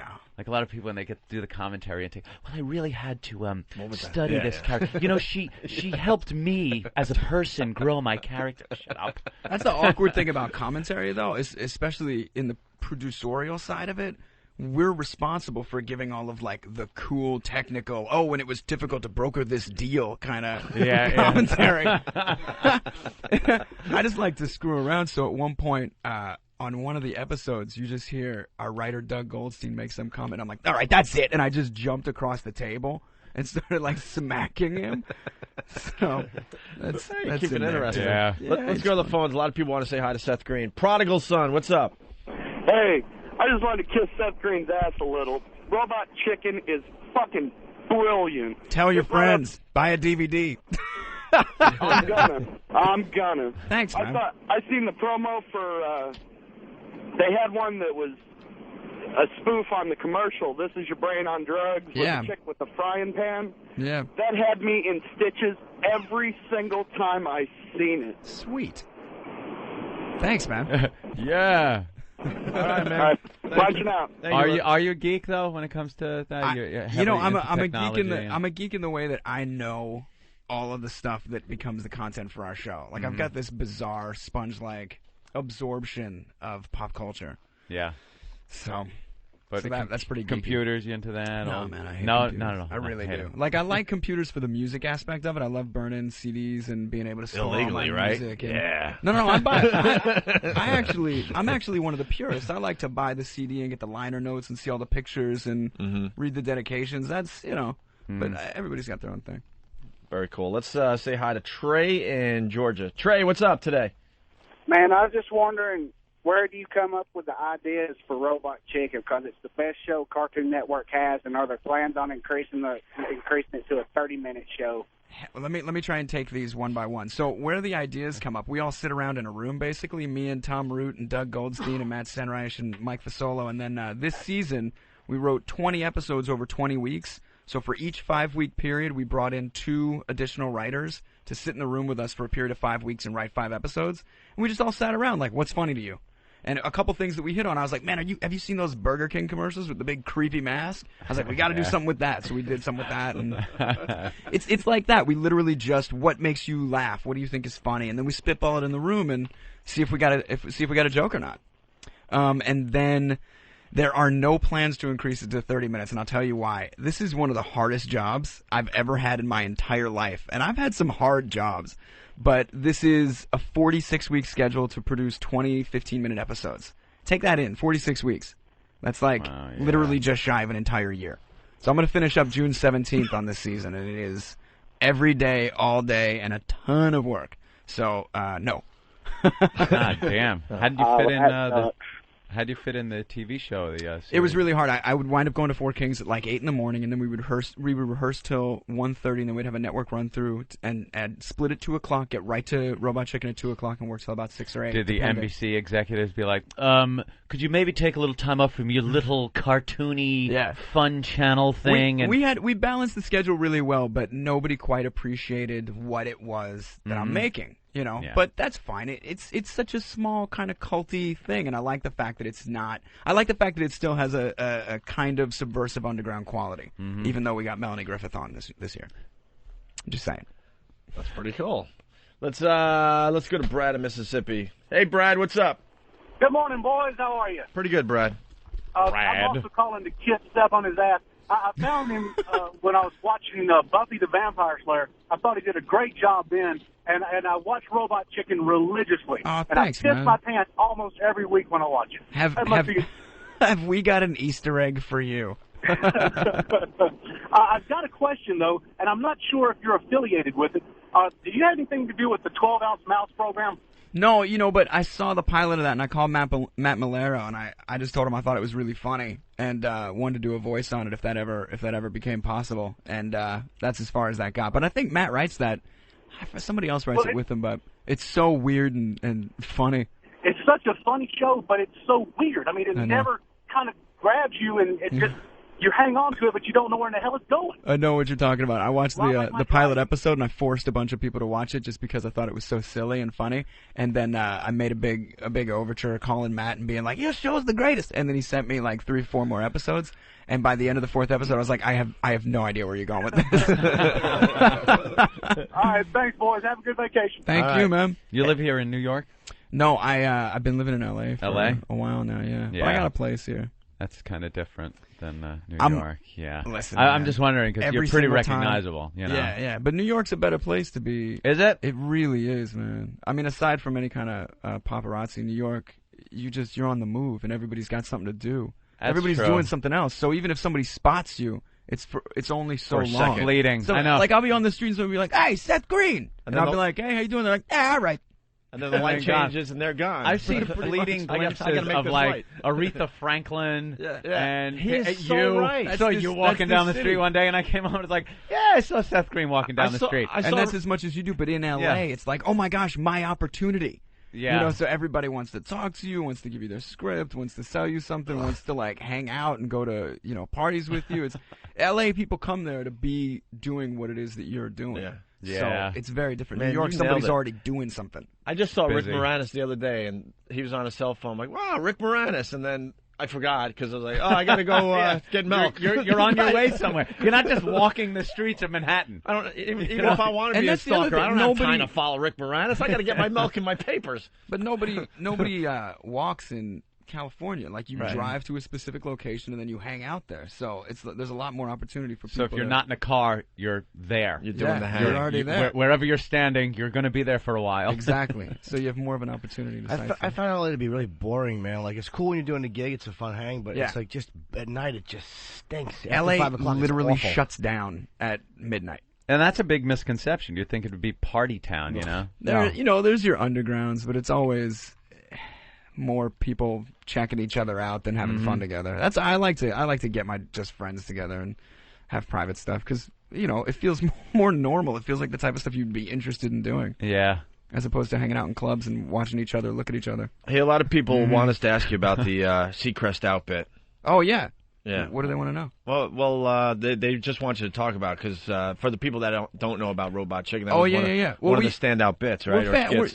I've met Ryan Seacrest a bunch, and Ryan Seacrest takes it on the chin all day long. People call him a tool and a douche and all this stuff. We just did. My favorite thing about Ryan, have you guys ever met him? No. Ryan's a class act because he just doesn't give a fuck, man. He really doesn't. Yeah. He's like, yeah, I know that's what people think of me. I could not be more successful though.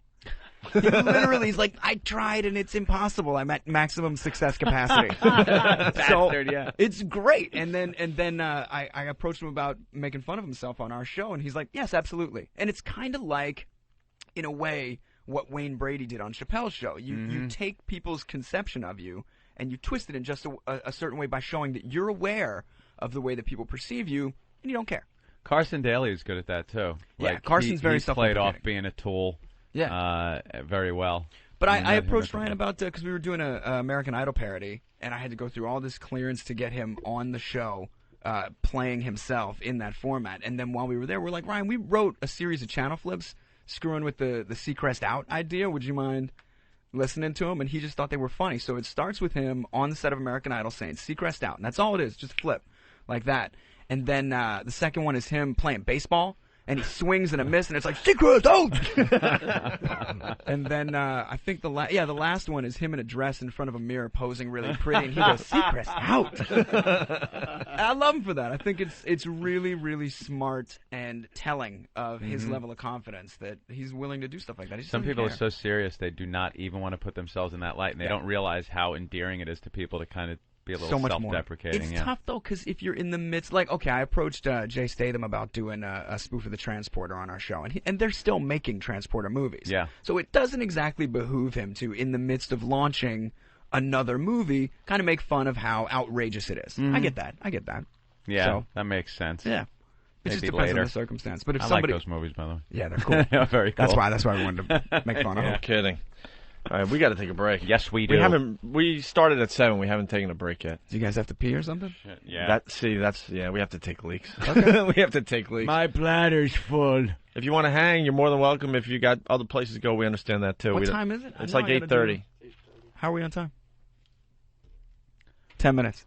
Okay, cool. I got 10 minutes. Oh, we're gonna break for at least 10 minutes. Oh, good. Well, then it's been great, guys. Buy the DVD on the 28th. How about this? Let's get the plugs in. If you're here, that's cool. If not, that's cool too. Sounds great.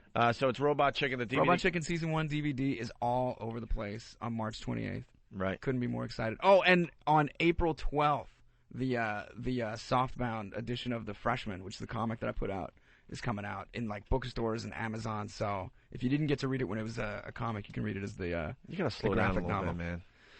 You know, You're like I an try, overachiever, I think. You know what it is? As I get any kind of success, I'm able to employ really talented people. Like, I'm able to give opportunities to people who are super talented who don't get to put their stuff out there. So I wrote this book with a friend of mine, Hugh Sterbakov, who's a brilliant writer, and he wrote 6 issues of this comic, and we got to put it out and tour it, and cool. Now we're getting to put a book out. It's like this best friend of mine who we grew up reading and writing fake comic books together. Now we get to make a real one. Are you going to be directing anything?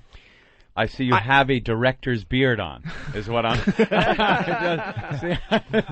Now, for me, I have really thick facial hair, and it's a pain in the ass to shave, so I just don't shave if I don't have to. That's like one day, right? But this is like 5 days.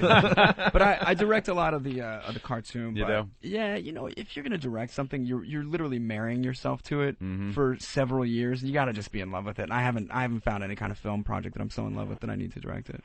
Do you have... I always wondered how that happens. Is it just actors picking up what directors show them, or do you have to kind of read Dummy's Guide to Directing or something? Because a lot of actors go over to it. Some are good, some aren't. I think there are just really different methods of it. I mean, for me, I've been acting since I was 7 years old, and I've been around some amazing people, so I've had the opportunity to watch. Just the technical part of directing would seem like you would have to go to school to learn that shit. Yeah, or Or like I said, I spent like 25 years doing this now. Yeah. I paid close attention at one point. I just started paying attention to the way things got done, asking questions to the DP, and seeing the way lighting affects a scene. The way you just start paying attention to the details. It is funny when you tune in a movie or something. Just go, look, it's Seth Green, and it took you like a couple of minutes to figure it out because you're like 3. That's really good. That's got to be odd for you though, because for us, you really got to like plug in a home movie or something to see yourself as a kid, and you could just be rallying around the channels, and there I am at like 7. And you're like, that haircut was in though when I did this movie. Give me a break. We can hide all those pictures. No, not me. It's chronicled. But at It's least I all can out pretend that it there. was a part. Yeah, Macaulay Culkin and I became good friends Yeah. after working together, and he and I talked a lot about that. Because as you get older, who you were as a kid feels like such a separate person. It's almost like a lifetime ago, kind of. It's just almost like this kid that you sort of are vaguely familiar with, who you inherited a bunch of money from. Wow, what a great way to put it, man. It's like, yeah, he seemed like a nice guy. Thanks for setting me up. Jesus, that is so goddamn funny. That's a great way to put it. That's good. I look at other people and you think of them as different entities than they used to be. I think Shatner's one of them. You know, you look at Star Trek Shatner and Shatner now, it's not even the same person. Well, because he finally accepted who he was, and that set him free. Yeah. You know, it's like the resisting being known for Captain Kirk kept him from having any kind of additional career. Yep. Whereas, like John Travolta, when he came out in Pulp Fiction, first thing he did was host SNL and make fun of Saturday Night Fever and Welcome Back, Kotter, and all the stuff that everybody knew him for. Yep. So people were like, "Oh yeah, I remember that's you." And he's like, "Yeah, that was me. I'm doing this now." That's if you acknowledge where you came from and just keep moving forward, people will go with you, hopefully.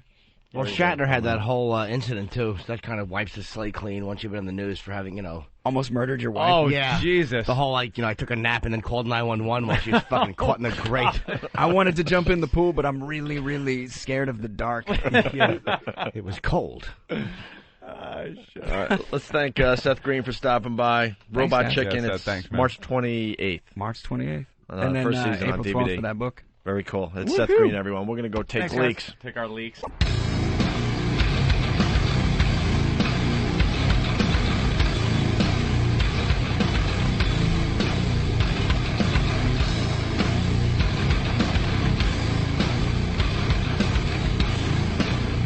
Hey, butt crack. You're checking out the Opie and Anthony program on XM Satellite Radio. The only virus spreading across America. And we couldn't be happier. Girl on Pal Talk with Ben Sparks glasses on. Just showed her butt crack. Very nice. Gotta love the Pal Talk. I guess Dice is killing me on Stern right now. Really? Oh my fucking God, Dice is killing you on Stern Show. Like 7 minutes now on how you, not Anthony, sucks. Impossible. Impossible for Dice to kill you. I hope you're taping Howard Show. Dice is going off on Opie. He thinks Anthony should be a stand-up comic, and Opie is a 0. Can't do anything without bourbon. Again. What a dick. What? So I drink. Everyone knows I don't drink. You drink? Dice on Stern is totally bashing Opie right now. I heard that Dice is on Stern Show trashing you fellas. Time to put the bitch slap on this motherfucker. Stupid Dice. That's tearing you up on Howard right now. There you go. Dice is trashing Opie on Stern right now. What a dick. There you go. Well, Stern's been a loyal friend to him over the years. What a complete lack of any type of loyalty or friendship or anything. The guy does not know how to be a human being. You know? You put yourself out there! Get that clip. Get the clip of him crying on Arsenio. That's too bad. That's actually too bad. And trying to use the divide and conquer. Oh, boy. Well, everyone knows. Everyone knows I Oh. suck, you know? Yeah. I've been well. doing radio since I was 18. One day they'll realize I suck and I won't be doing this anymore. What could I tell you? What could I tell you? Opie, shh. You're going to ruin it. Got it. That's just, whatever. No surprise. I should be a stand-up comic so I could tour with you and get fucked over like everybody else that's toured with you, Dice. Like every other comic. Let every other comic talk about what it's like to tour with Dice and what a disloyal piece of shit he is. Just stop. I hung with him in L.A. He would call me, I don't know, 2-3 times a week easily. and I'd be on the phone with him for hours on end. Hours on end. I'm not going to trash the guy. The guy liked me. He called me all the time. Of course. When I went to L.A., we hung. He took me to his gym. He took me to his apartment that he had to rent after he got separated. After I got dumped. We climbed the mountain together, and he gave me advice on my career and our careers after we fucked up. Talked about his MTV experience. I have no idea what I could have possibly done to him for him to just decide to completely kill me on Stern today. Nothing. Seriously. It's him trying to get an in again with Stern. There should be a DeLorean should pull up in front of Sirius right now because it is 1986, isn't it? Isn't it over there? What year is it that Dice is on Howard, two fucking has-beens trying to rekindle something, a magic that is so long gone? Please. You hear better things coming out of Kinnison's tombstone. There it is. Well, we have Dice on the show today. Dice, how you... Howard, it's great to be here. Isn't it wonderful? Hey, tragedy about the space shuttle blowing up, huh? Ain't that awful? That happened yesterday. Hey, this new movie, Back to the Future's great. Oh! It's over. It's 2006. My God. Enough. Hey, I caught an episode of Not Necessarily the News. That's a funny show. Did you, Dice? Let's see if Howard gets him back into Madison Square Garden. Yeah, go ahead. Get him into the garden. Dice had tears in his eyes as he was thanking me personally, going, "Hey, dude, if it wasn't for you and Anthony, I would have never played the Garden again." Someone back me up here, because this is the reality. I'm not going to, go off and just do the expected and yell and scream and trash Dice. I'll just keep it real. The guy had tears in his eyes. He said, "You don't understand how much this means to me to play the Garden again, because the first time I played the Garden, my sons were either A, not born, or B, too young to enjoy it." I think they weren't born. I don't know exactly. And he goes, and he's pointing to his sons as they're on the stage going, "Oh my God, look, they get to see their father at Madison Square Garden. This is a dream come true." And then he's like, come here. I want to take a picture of me and you. And there's a picture of me and Dice with an empty garden after everyone left, and there's basically tears in his eyes. And he wasn't the Dice that everyone knows. He was like being Dice the human being, going, "You gave me something that I could never pay you back for." Come over here now. You, take a picture with me. You gave to me something that I'm choking up over here. Hey, Doc Brown. I need a DeLorean with the 20,000 Hooja watts thing over here so I could be over there. See, I'm a big fat fucking has-been now. I need the DeLorean to go over there now and be the young Dice that was relevant. Okay? Now give me the lightning. See, when the clock gets struck, the lightning, I go over here now. And I'm popular again. And I'm going on Stern. Can you do that for me? No? No.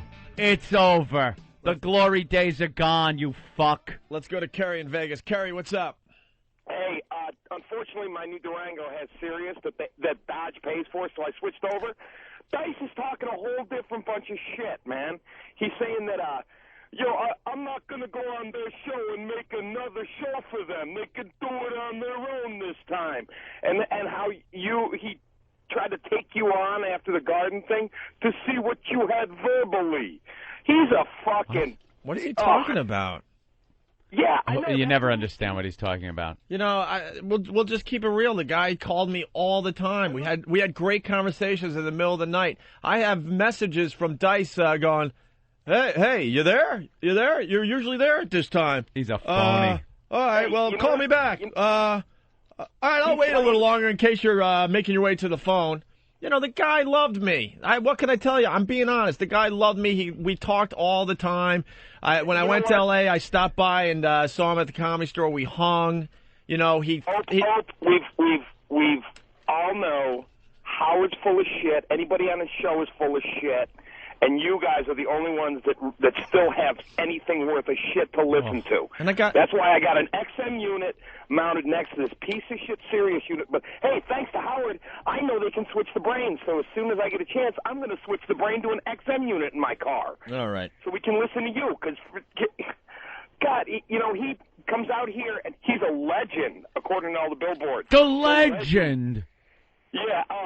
Well, he's an artifact. It's easy to yell and scream, but I'll take it down to man to man. The guy is a complete and utter phony. People warned us about this for many years. I'm like, you know what? The guy seems pretty real to me. He's calling me, and we have a pretty good friendship. He thanked me for pretty much selling out the Garden. Ant and I did that for him. It was Game 5 of the World Series against the Yankees and the Mets, and he still did unbelievable business at the Garden. Yeah. And he said, if it wasn't for you guys, this would not have happened. He knows this. Even better business than showed, because now you could say it. The Beacon was 6 days before.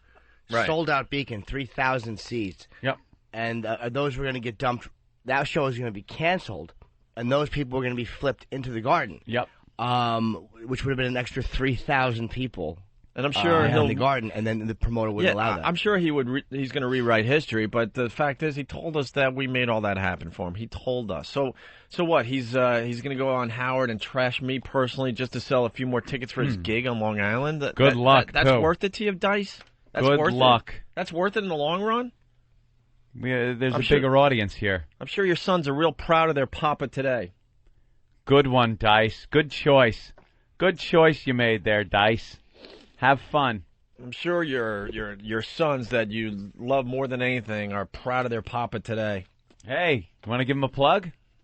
Maybe the pests want to go see him at Governor's. Is it Governor's? I didn't even know. It's going to be at Governor's this weekend. On Long Island? Yep. There you go. The Garden to Governor's. Have fun. Have fun. Pests. Oh, my God. Oh, my God. Heckle till you get thrown out. Heckle till you get thrown out. Fuck this guy. Fuck him. And the divide and conquer, people have been trying that for years. Keep trying it. It's not going to go anywhere. Keith in Ohio.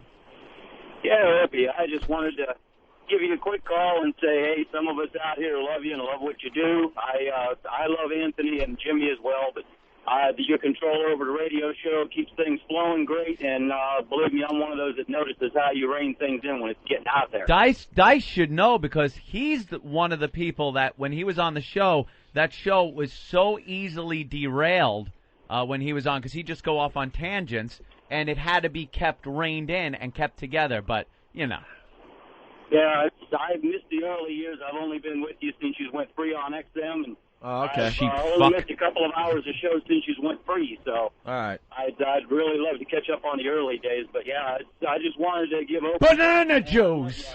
All right, thank you, Keith. I really appreciate that. Banana juice. Look, you're welcome, man. Have a good one. And it's almost laughable to me. Like, again, it's a divide and conquer because you guys are just it's a team, and that's the way you do it. That's it's a strategy. How you try to do but like to even have to explain that, and it's like I hate to even say this because Ope's right here and everybody knows we're friends, but it's like it's more than reining the show in.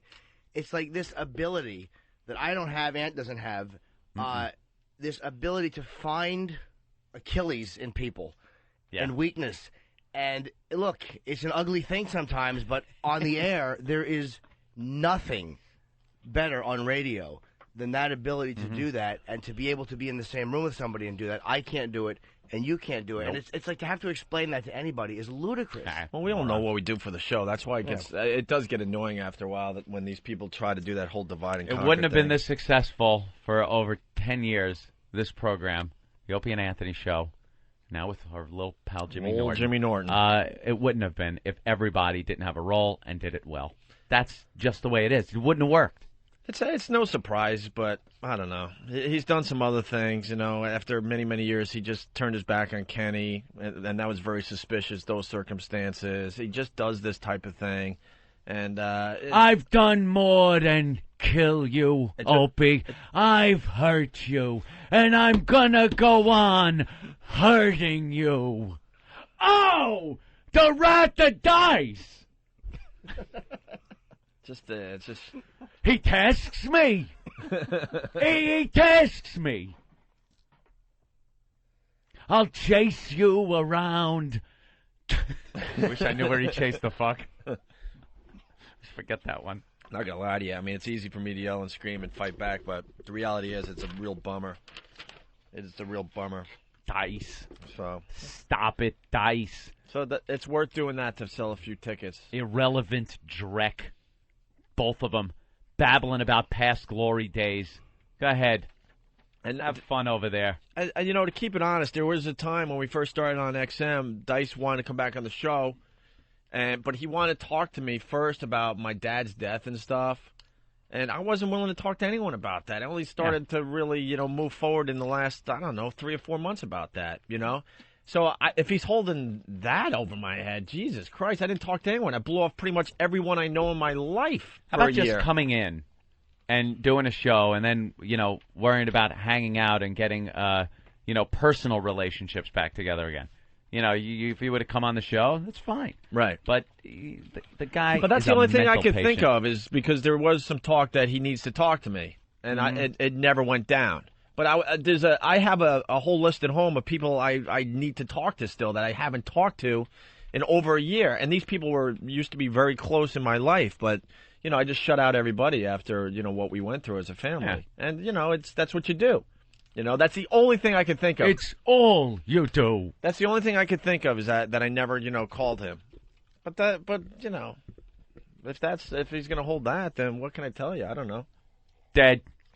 He's dead. So there you go. Instead of promoting the Garden, you're on Howard, trashing your old friends to sell a few tickets to Governors on Long Island. That's desperation, and your kids must be really proud of you today. Really proud. Good one, Dice.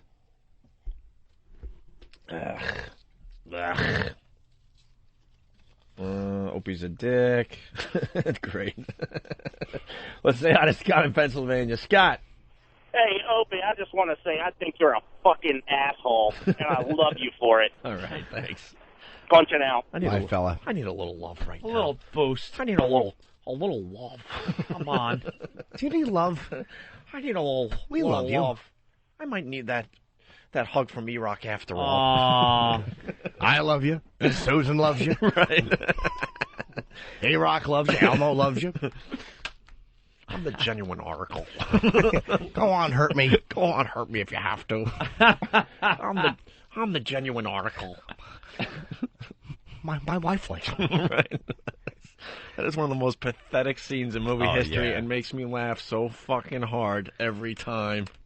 Every time. My customers love me. But then you'll look around the room and you'll go, my wife likes me. E-Rock is afraid of me. The interns are afraid of me. All right, we'll move on to other things. Dice, have your fun. Other things. What can I tell you? What can I tell you? Are you going to get the audio? Yeah, we'll get the audio. It'll be a painful, not painful listen, but, What a dick. I think that's what makes this radio show special. We have no problem showing you guys the scars. What a phony douchebag. So if they're trashing me and killing me over there, we'll play all the audio and have fun with it. Whatever. Ooh. Hey, what? I don't know. Danny came in, looked at E-Rock. E-Rock looked at him and walked it.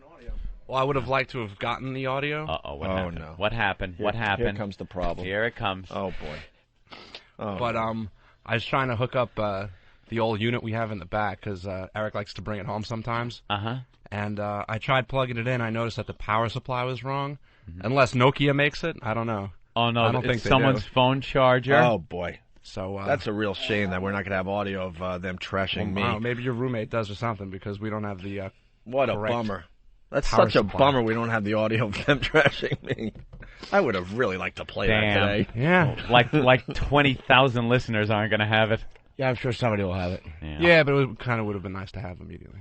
Yeah, whatever. What's wrong? I don't understand what you're saying. That cord is not. That's the cord you have, and that's not the proper cord. Right. Yeah. This plugs into a Nokia cell phone to Right. charge it. Where's the cord?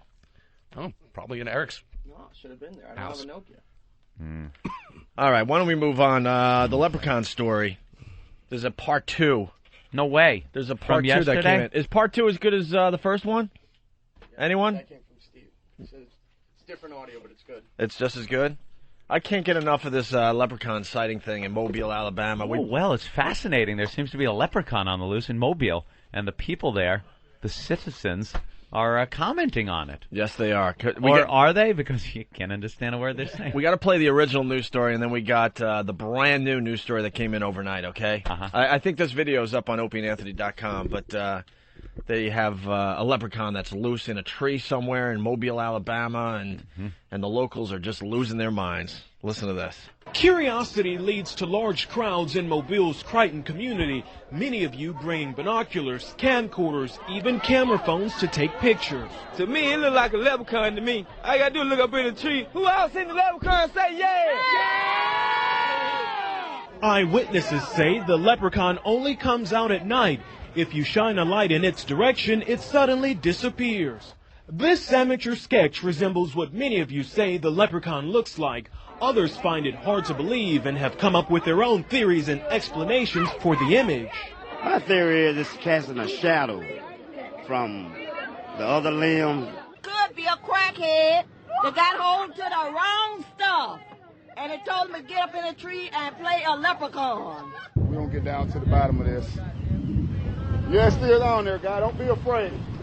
Don't be afraid, man.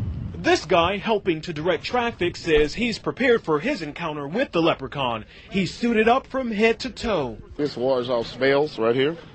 This is a special leprechaun flute, which has been passed down from thousands of years ago from my great-great-grandfather who was Irish. I just came to help out. Others just came to get lucky in hopes a pot of gold may be buried under this tree. I'm going to run a backhoe and uproot that tree. I want to know where the gold is. I want the gold. Give me the gold. I want the gold. It's one of the best news clips ever. Ever. So that was the original story. We got a brand new story we're going to play in a second here. But Mike on Long Island might know what this is all about. Mike, what's up? Hey, I figured out the leprechaun. It's Greg and Peter Brady in the attic with a sheet, a flashlight, and a whistle. Check it out. Here goes the noise.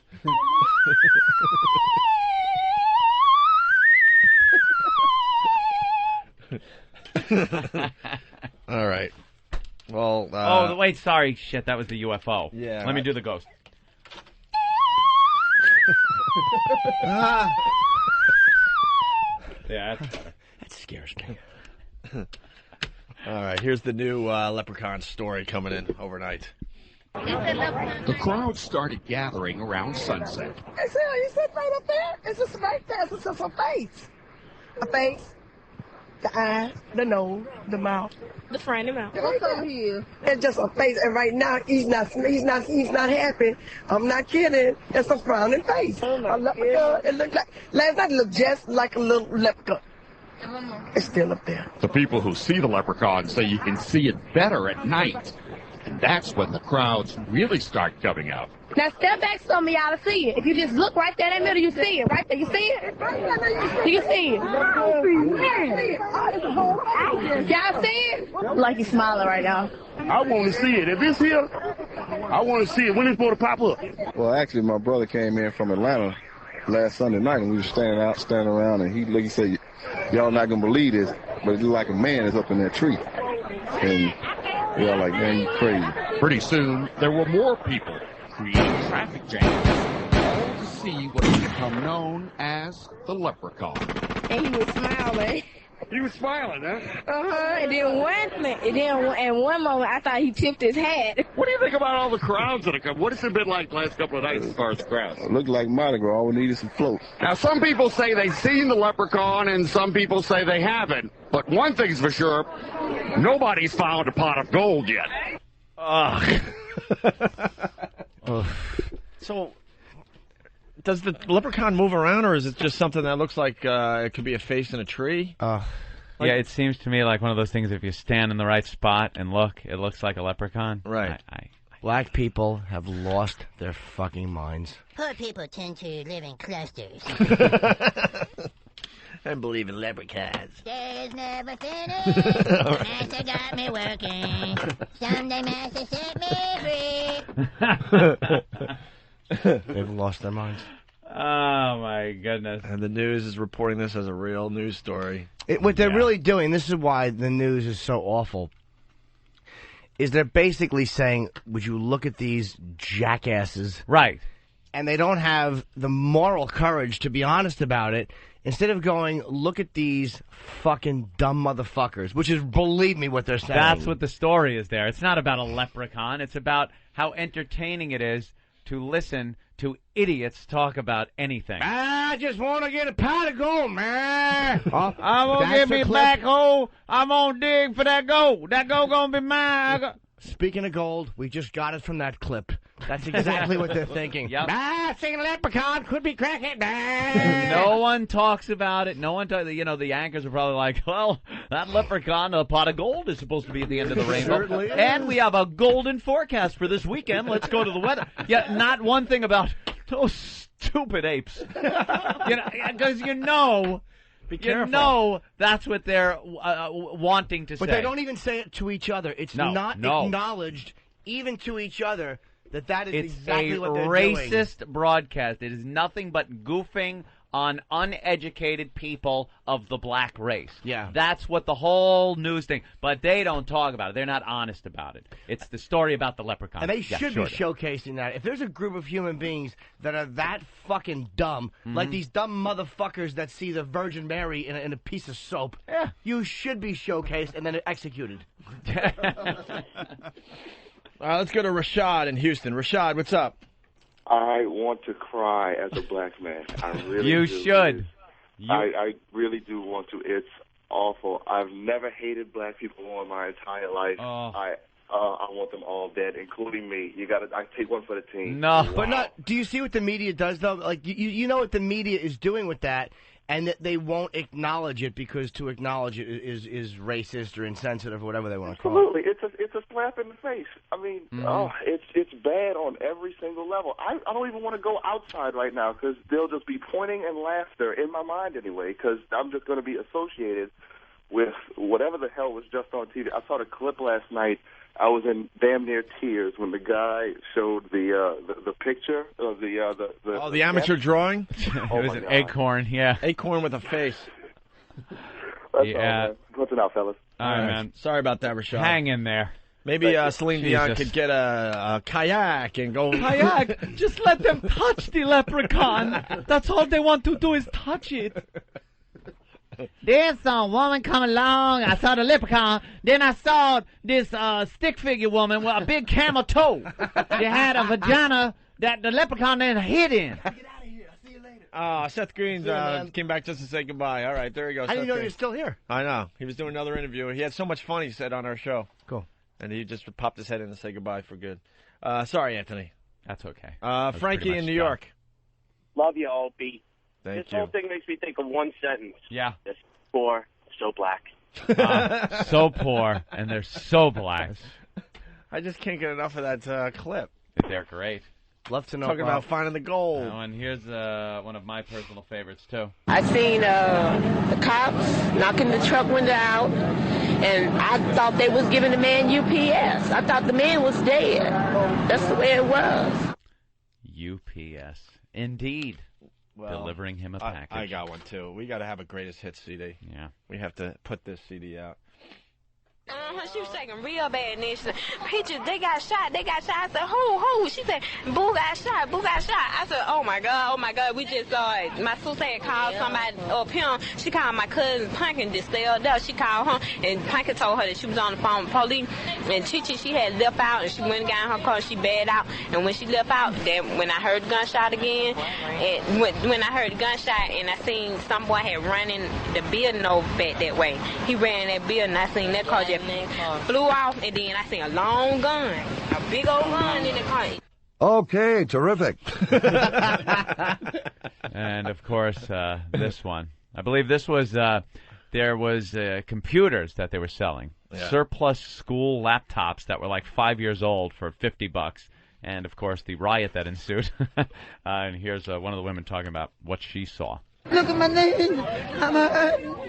That man don't tell me. I just started kicking the people in the balls and everything. You know, it was so I couldn't breathe.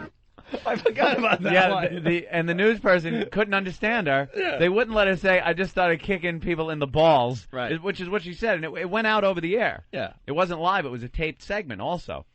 They just didn't understand her. Look at my knees. I'm hurting. man don't tell me, I just started kicking the people in the balls and everything. You know, it was so I couldn't breathe.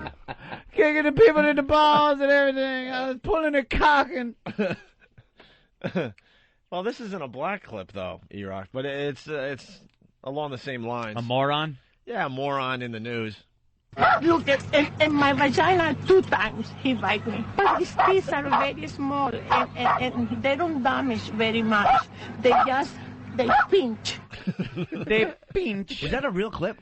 Yeah, it's a real news clip. Jesus. A dog that was biting her in her vagina. Vagina. Doug wants to call you out on something. Doug, what's up? Yes, sir. Doug, we lose you?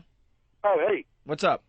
I'm sorry. I was eating a croissant sandwich from Burger King. Ooh, those are lovely, but watch those love handles. Anthony, I'm sorry. I got to call you out for once, Oh, no. especially when it has to do with the Brady Bunch. What did I do? The ghost was Marsha, and it said, "I'm burning up." Not a whistle. Right. No, there was a whistle in that episode. He's trying to make a joke. No, it wasn't a whistle. I was just calling you out. Brady Bunch I take very fucking seriously. They put sheets over their heads, sir, and they used a ghostly whistle yes. to try to scare people from buying their house. And the kids put sheets on their head, because remember at the end there were 2 holes in the sheets that... Do you remember that episode, Doug? Oh, now that was first season. I'm talking there was 2 seasons later when they did a ghost on a plastic sheet, but Marsha was going, "I'm burning up." I remember that too. There's Yeah, only I one remember way. There was that definitely too, a ghost but whistle. there was the ghost and the whistle. There's only one way to solve this. Yes. No, the Ant and UFO Doug whistle. get in a car, suck each other's dicks, and then fucking drive off a cliff. All right. It's a faggoty show. I'll pick you up when. And the fact, I'm not going to be in the car. I might just peek in through the window. All right. Hey, Doug, how's that website going for you? Which one's that?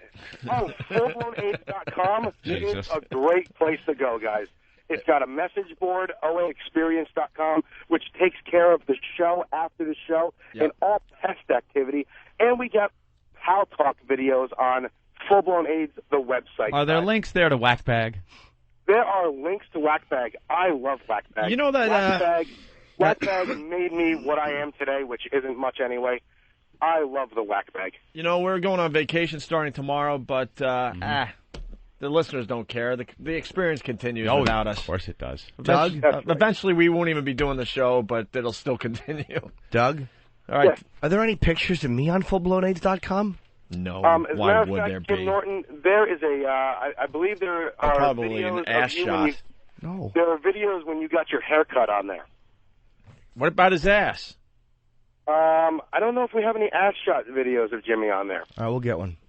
I'm sure Well, we then will. if you move the camera right now, I'm sure somebody will vidcap it and get it in there. All right, let's do that. All right, Kev, you might want to... Kev, you want to move the camera closer, please, to my delicious ass? Delicious God, here we ass. go. What? Can I not help the website out, please? Oh, wait. Well, E-Rock is lining it up. You might want to... You want to lower that, please? I'm only 5'6". No, you're fine. Ooh. Looks like he's going to take a shit in a coffee cup. Oh, there he goes. Oh. Oh. God. I think Speaking of the Brady boys, there goes one of their asses right That's now. right. Hairless. This looks like Bobby season 2. Dude, is that a shadow on your ass, or is that a spank mark?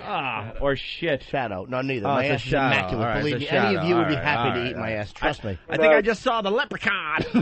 I see the leprechaun. You shine a light on it for Jimmy ass crack, and the leprechaun come out. I see the Virgin Mary.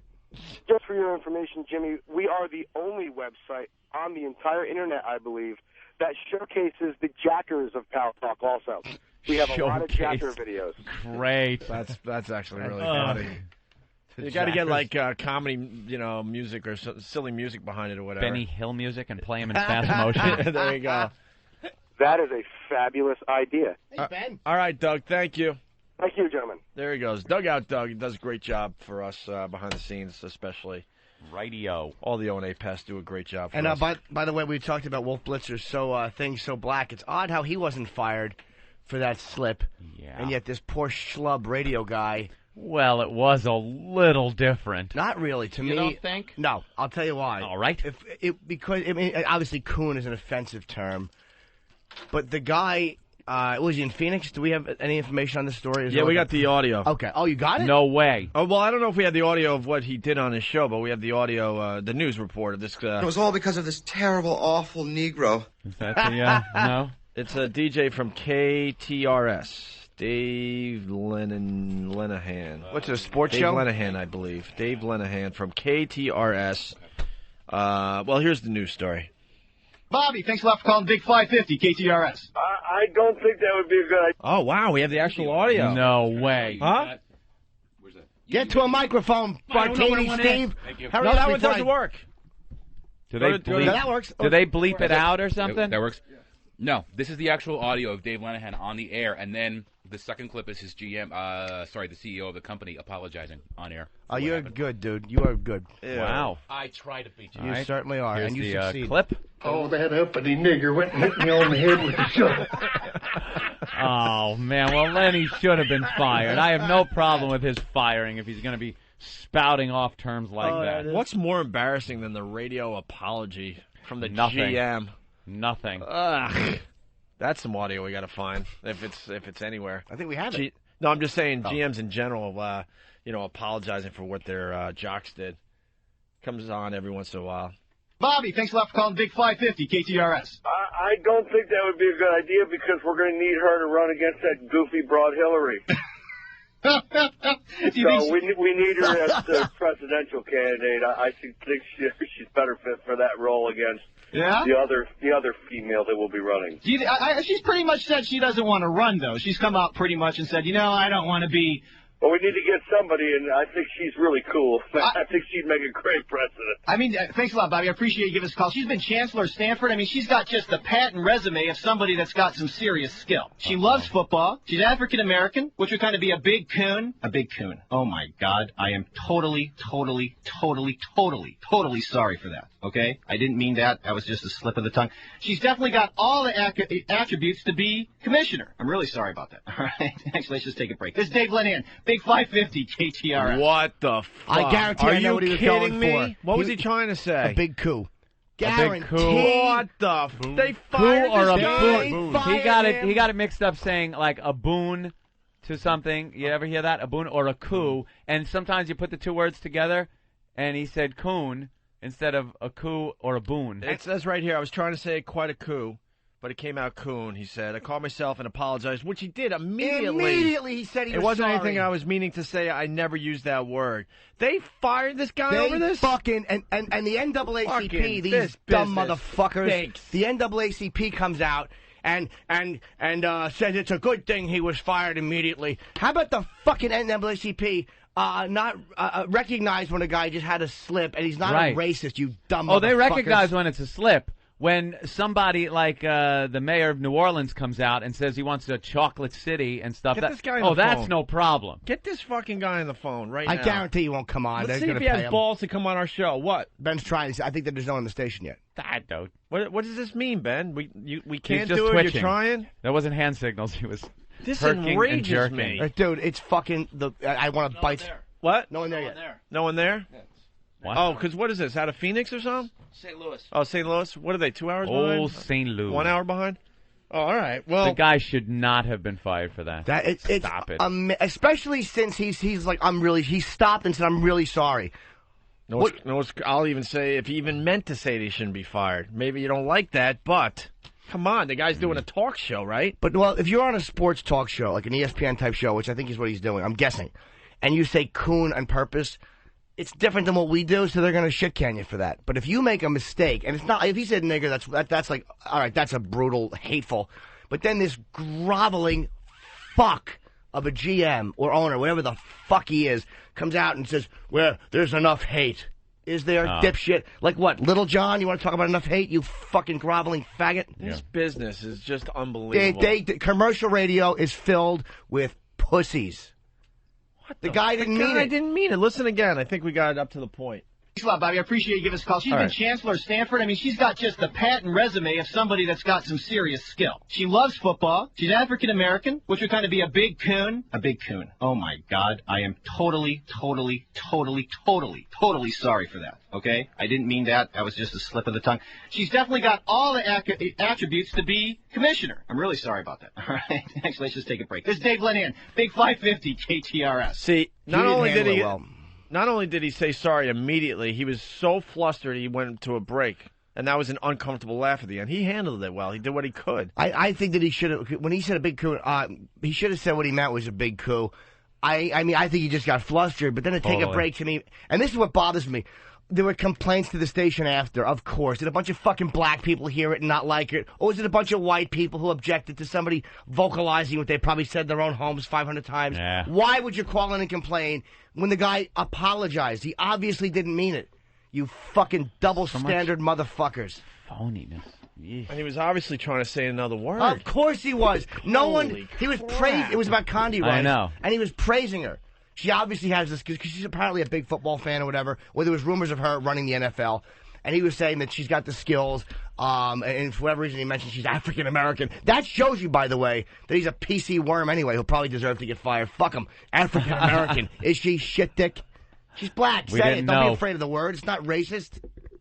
It's unbelievable. And that's one of the problems with radio in general. There's a lot of creative people that don't want to get into this business because it's shit. It's shit. Do we have shit, and you have no security because of one slip of the tongue. And like it says in this article, we'll get into it in a second, this was the guy's dream job. Oh. It was his dream job. One slip of the tongue and you're out. Nightmare job. And then regular radio especially, or commercial radio, whatever the fuck you want to call it, you know, they wonder why they don't have talent. And the guy, no one wants to do it. They'd rather go into something else with their creativity. And this is different, by the way, than that weather forecaster who called Martin Luther King Day Martin Luther Coon Day. I mean, I know that that's a mistake, too. Yeah, it was. But Do we have that? We have that audio somewhere. To me, that's a much bigger one for some reason. When you're saying Martin Luther Coon... Yeah, bigger. All right. It was his 8th day on the job? Yeah. Ken in St. Louis, what's up? Hey, man, I was watching the news this morning, and they said this is this guy's 8th day on the job. So how is the news spinning it, bro? How are they spinning it? What's that? How are they spinning it? Do they even play the word coon, or do they beep it? No, they beeped it. They suck. Oh, I fucking hate white America. Ooh. Holy shit! Well, why don't you move to Canada then, Jimmy Norton? What a bunch of fucking groveling, dishonest people. Yep. You are dishonest. Yep, you guys suck. Thanks, Don't yell at Ken.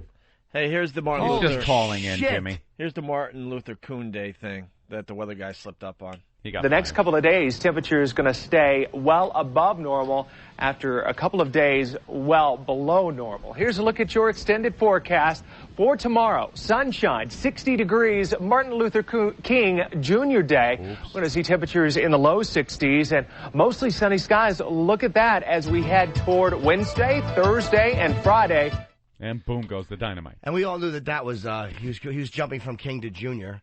I mean, that's just, to me, it's a little bit more serious than Martin Luther King to call Martin Luther, cool. But his intention was not to say that. But then again, now here's the other side of the argument. They'll say, well, we understand his intention wasn't, but if he would have said fuck, and I know that's an FCC violation, but that's what their argument will be. That, well, he slipped, we understand that, but, every job, even though it's a mistake, we're not putting him in jail. All right, once again, let's play it, and then you got to hear the GM. It's unbelievable. Hold on a minute. I just want to get right to the thing. All right. It's really cool. I think she'd make a great president. I mean, thanks a lot, Bobby. I appreciate you giving us a call. She's been chancellor of Stanford. I mean, she's got just the patent resume of somebody that's got some serious skill. She loves football. She's African American, which would kind of be a big coon. A big coon. Oh, my God. I am totally sorry for that, okay? I didn't mean that. That was just a slip of the tongue. She's definitely got all the attributes to be commissioner. I'm really sorry about that, all right? Actually, let's just take a break. This is Dave Linehan, Big 550 KTRS. He was so flustered, you could tell. And he's all got the radio sports voice going real good. Kunta. Look, I'm really sorry. Right. I'm really fucking sorry here. Holy shit. Wow, I screwed up really bad. But you'd be great for this thing. Oh, my God, I'm so sorry. I am so sorry. That is the country we live in. There's no room for an honest mistake. No. We are such racially sensitive, dishonest. We're a nation of dishonest motherfuckers. Walking on eggshells. We are a nation of fucking liars. Dishonest. Nobody will acknowledge. Hey, it was an accident. Let it slip. go. Let it go. And black people, why? Why would the fucking NAACP come out and praise that firing when you know the difference? And the white guy, boss, has to fire him because he's afraid if he doesn't fire him, he's in cahoots. Now he's a cocksucker, too. Fuck him. Then he's racist. And all right, it's ridiculous. This is what's unbelievable, too. According to the story, within 20 minutes of what that guy said on the air, station CEO Tim Dorsey apologized on the air to listeners and announced that Lenahan, who had been with the station for less than 2 weeks, had been let go. 20 minutes. They didn't even sit down in an office and go, oh, my God, this is really bad. What can we do? We have people banging at church, and it took them a week to fire us. And this is this guy gets a slip. And this is the phoniness of the fucking black community and the fucking NAACP.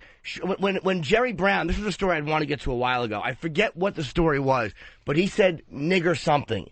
I forget what it was in context of, but he was trying to be the white guy who can get away with it. He wasn't shitting on people. And so Sharpton, they questioned Sharpton, and he goes, no, Jerry Brown's not a racist, and he came out and defended Jerry Brown. That's how fucking phony. Was it Brown or Nader? What's that? Was it Brown or Nader? It was, oh, you know Nader. what? Maybe you're right. I think it was Ralph if it's Nader, Nader, I apologize. It's some fucking radical left-wing motherfucker. Yeah, it was somebody who they no wouldn't one touch. On the right. Yeah, they wouldn't touch him because he's so left-wing. Yeah, if it's Jerry, if it's Nader, I apologize. It's one of those two. Yeah. But Sharpton came out and defended him. It's like, you know that this guy's intention was not to be hateful, you dummies. Yep. You know it. Well, Tim Dorsey, the CEO, goes on, had been let go. I don't know what was in Mr. Lenahan's mind, Dorsey said in an interview. I know what I heard. I know it was reprehensible. Was it? Well, here's what, so like literally like 20 minutes later, half hour later, they start rolling this. Hamna. Nah, Norton said nigga. Hamna. They roll this apology stammering GM on the station. Today is not a very good day, and today I'm actually sorry to have to talk to your audience. At 9:45 this morning, one of our people on the air, Dave Lenahan, made an most unfortunate racial slur toward our Secretary of State, Condoleezza Rice.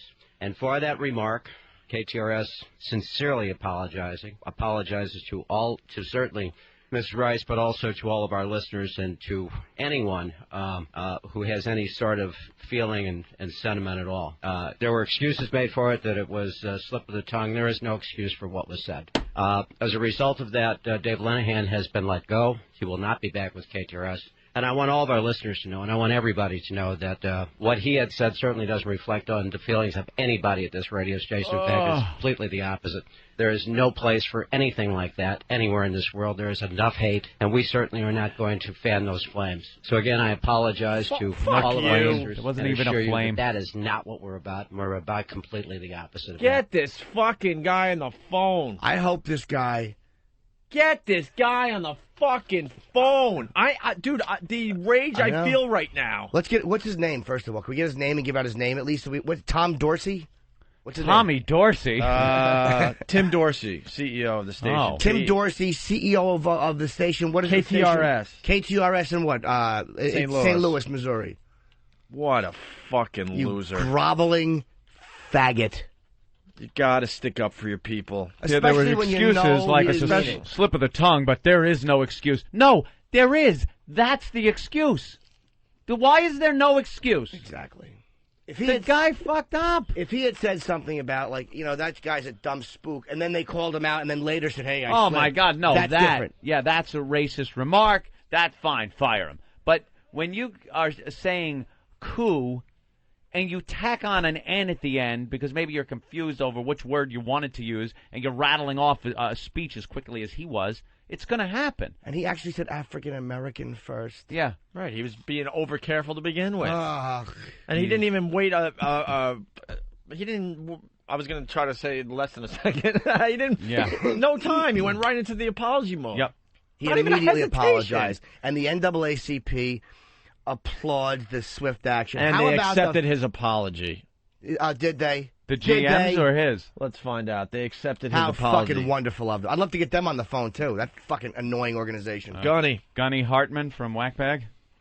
Good morning, Bubba Boys, and good morning, my little Get to your Yes, point get to when the you point. can't fucking Get come to up my with a point, funny all right, name for okay. Jimmy. You know what's killing me about this? What's killing me about this is that Condoleezza Rice hasn't said a thing yet, but the head of the NAACP is the one who accepted the apology. Huh?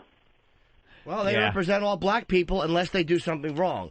Then they But don't. He's the one who accepted the apology. Yeah, What's going on? did he really? Now, is he also going to make an apology to the fucking family of the bouncer that was raped and murdered by Darrell Littlejohn? Is he going to make the apology? If he can accept the apology on behalf of all black people, why doesn't he fucking make an apology on behalf when somebody does something wrong? Yeah. Come on, stop it. You can't have it both ways. Punching out. All right, thank you, sir.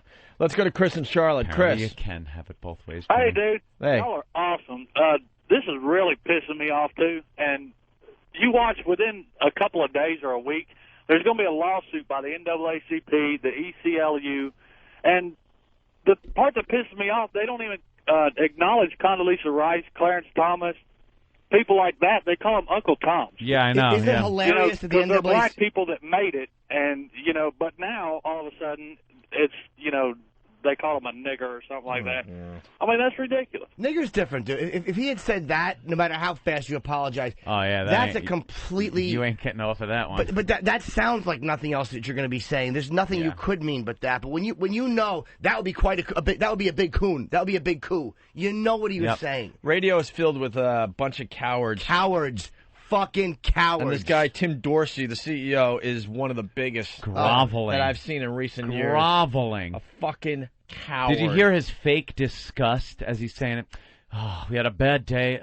Did you have a bad day, Tim? It's a bad day today. Do you have a website for them, Eric? This morning at exactly 9:45. What happened? Jesus Christ. You have a picture of Tim? There's fear in commercial radio. There's cowards in commercial radio, and then you can't find real talent for your radio stations. They deserve it. Commercial radio deserves the ass fucking they're getting by satellite. And you can hear the excitement in this guy's voice. He had a new gig. He was in St. Oh, Louis. so happy. He was really loving life. This David Lenahan. And people think we don't support other radio guys. Well, here you go. This is the shit we do support. The guy, David, reached at home. Lenahan said he was still trying to figure out what happened and was drafting a letter of apology to Rice. I was trying to say quite a coup, but it came out coon, he said. Of course it did. I caught myself and apologized. It wasn't anything I was meaning to say. I never used that word. I think she's a fantastic woman. I was even talking about if she ran for president, I'd work on her campaign. He said the biggest fear is that his choice of words tarnished the image of St. Louis and the baseball team, which is a part owner of the station. It was a dream job, he said. Ratings were going well. It kind of stinks. It was his dream job. Yeah, so, stop with the St. Louis shit. You fucked up. It was a dumb thing, and they never should have fired you. Fucking oversensitive. We are really living in a dishonest country. America is not honest. No. We're not honest. So man. dishonest. Some radio station, well, they ain't. What it ain't gonna happen. I was gonna make a plea like a radio station out there in St. Louis, just hire this fucking guy. We had a bad day. Did you have a bad day? We had a bad day. At exactly 9:48, Colonel Blake's plane spun into the Sea of Japan. There were no survivors. Fucking asshole. There were no survivors. And unfortunately, no spooks on the flight either. Oh, God. And Jimmy, too, now, because Jimmy's been around a while. Does that just remind you of so much shit in this please. business? We've been there, seen it. A million times. And I wouldn't have nearly as much of a problem with it. It's still despicable. But if they held, and I say they, I mean fucking superiority complex white people, and yeah, I'm going to keep fucking saying that. If you held black people to the same level of accountability, it would still annoy me, but not as much. Mm-hmm. But you don't. You treat people like they're children. You treat minorities like they're children, and white people like, well, we should know better. Right. Where is, and I would love to know, now this guy who murdered this girl, he put a sock in her mouth and tortured her. That's not a reflection on blacks. The guy's an animal. Yep. He should be squashed like a bug if he did that. Mm-hmm. But where is you understand what I'm saying? Like, why is that not being connected racially? Where, let me tell you something. If there was a white guy on the cover of the Post today who had put a sock and mummified a fucking black girl and murdered her, it would be a race crime. not only would the awful crime be talked about, but Yeah. the racial implications. This woman it was because she was black. There would be all the people out there, Reverend Al, NAACP. They'd all be saying how he did that to her because she was black. Yep. The mummification, the sock in the mouth, the hatred, Hey. that whole thing. But he's a black guy. She was a white girl. Yeah. And that's why it's fine. It's just another It's crime. just what they do. Just That's underneath it. That's way that superiority complex works. They look at a guy like this, and deep down they think, well, that's just what they do. That's just what they do. And we as white people, we're a little better, so we have to accept it as what they do. And that's how the left thinks. Want to hear the other side of this, too? Sure. Chris in Bayside, we got a station here in New York called Hot 97. Chris? Okay. Yeah. I've heard this shit on I Hot wanna 97, know by the how way. come all these people on Hot 97 get to talk and make racial slurs about white people. Nobody ever says anything, and then when something stupid like this comes up, they make a big fucking deal out of it. Well, I mean, look. I mean, I remember when they were doing the whole thing about in New Orleans, they made a whole bunch of racial white comments, and then she made another comment when the tsunamis hit.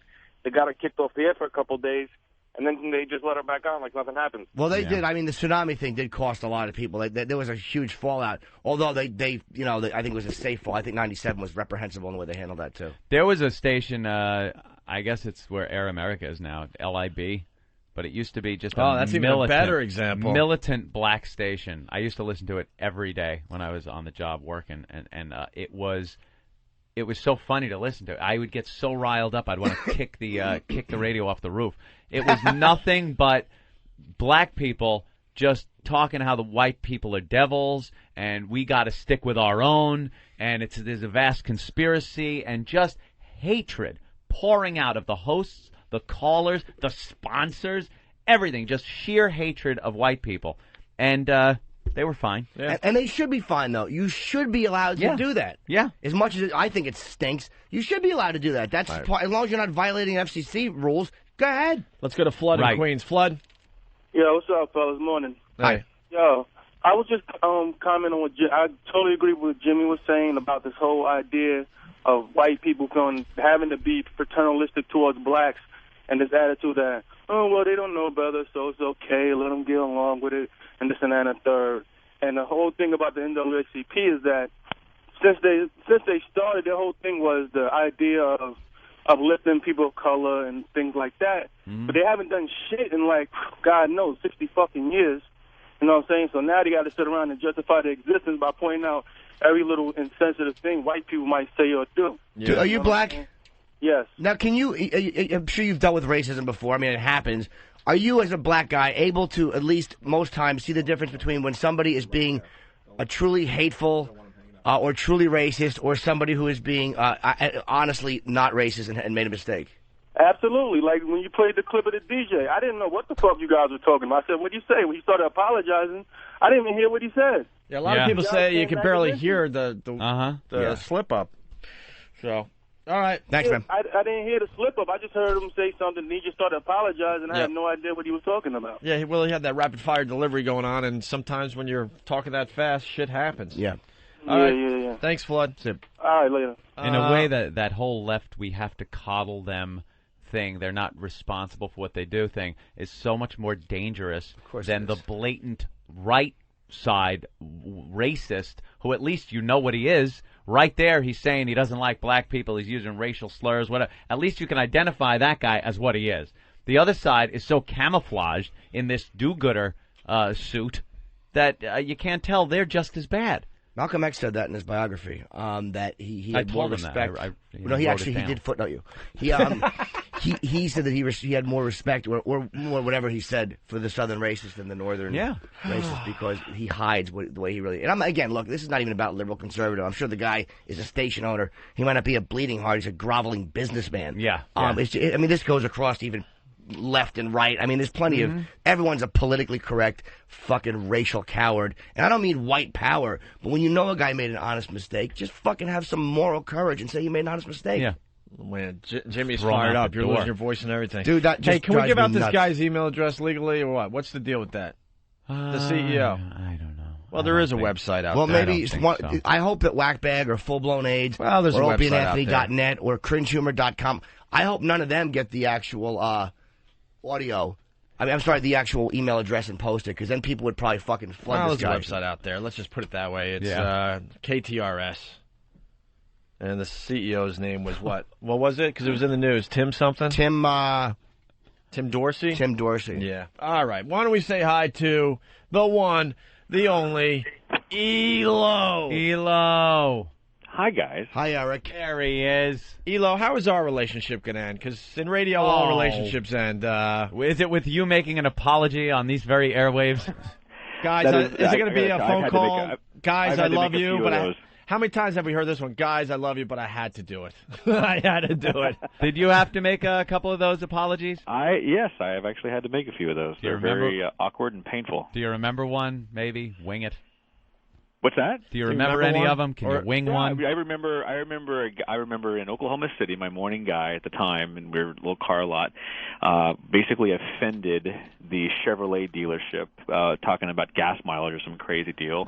And I went on the air and had to suspend the guy for saying disparaging things about an advertiser. I would like to. What do you use? Your radio voice? The management of this radio station. It's always I'm some here awful voice, too. You know what? And they all start off the same way, with your name, your title, and I'm issuing a formal apology. Yeah. It all starts off this way. This is how it starts off. All right. Hi, this is Eric Logan, Program Director of XXX in Oklahoma City. I would like to officially apologize on the comments on behalf of insert talent name here. I mean, there's a website that you can download the script. If you need. www.grovel.com. We might need the expert on the air today. Lee Abrams knows all this crap. Oh, boy. He's the keeper of all this crap in that head of his. When he's not smoking pot and falling asleep as he flies his plane. He doesn't fall asleep. Yes, he does. He's flying around with Bob Dylan right now. He's a responsible pilot. Oh, sure he is. Eric, you're a boss now, but you've been a boss on that level, what is the station supposed to do when that kind of stuff happens? Well, I mean, they're just covering their ass. What they're doing. I mean, they're taking it so they get out. They want to diffuse the situation as fast as they can. So they want to remove the problem so they can say, "See, we did something," and try to move on. Can I ask you this? Because this comes up from time to time. What would really happen? And this is a pretty tame one. What would really happen if you kept this guy on the air? So many people would be checking him out. The ratings would be going through the roof. Corporate America gets so scared, and like you just said, they love to diffuse the shit as soon as possible, move on with business. But what if they didn't? Play it out. What happens? Do you get the protesters? Hold on. Let me just finish. Do you get the protesters outside the station for a day or two, or are they still out there 6 months from now? Or do they finally give up and go, all right, they're not doing anything? No, that's the bottom line. The bottom line is that they just want to get away from it as fast as they can. And with the media and the internet and word can spread so fast, it blows up so much faster today than it used to even 5 years ago. Right. But I will tell you, there was a company that I worked for back in the 90s called Alliance, and it was Young Country. And there was my mentor, a guy named Rick Torcaso, and he constantly would tell us, to go, not do these sort of things, but when these sort of things happen, stand by your talent. He's the one who really taught me to stand by your talent, defend your talent, and make sure that you're in the right first, and, push the envelope, because if everybody stays comfortable and nobody causes anything to be thought of, then you're not doing your job. And that's just a dying breed of radio that's out there. What should happen to this guy then? Do you know, Elo, we will be playing that clip of you someday after we're fired. No kidding. Going, and here's me and Opie talking. Oh, here's the guy. Listen to this tape of him saying how he stands behind his talent. You have that quote for me already. Let's play the tape again, Opie. Let's listen to him say he'll stand behind the talent. Right behind us as he kicks us out the door. Here's another guy that let us down in our careers. I can remember 3 months ago when I said this on the air when we had the assault when you had the attack on the media thing. Right. And I remember a little ugly saying that, and Opie's quote to me was, "Uh-oh, we're dead. I've heard that before." I did say that because he was giving me that crap. The famous, "We'll get through this, will we?" We'll get through this, guys. Will we? What do you think should have happened? From a business point of view, what should they have done with this guy? What they should have done, what I would have done was let him stay on the air and had him go on the air the next morning and make a formal apology because he could tell he was sincere when you listened to it. Sure.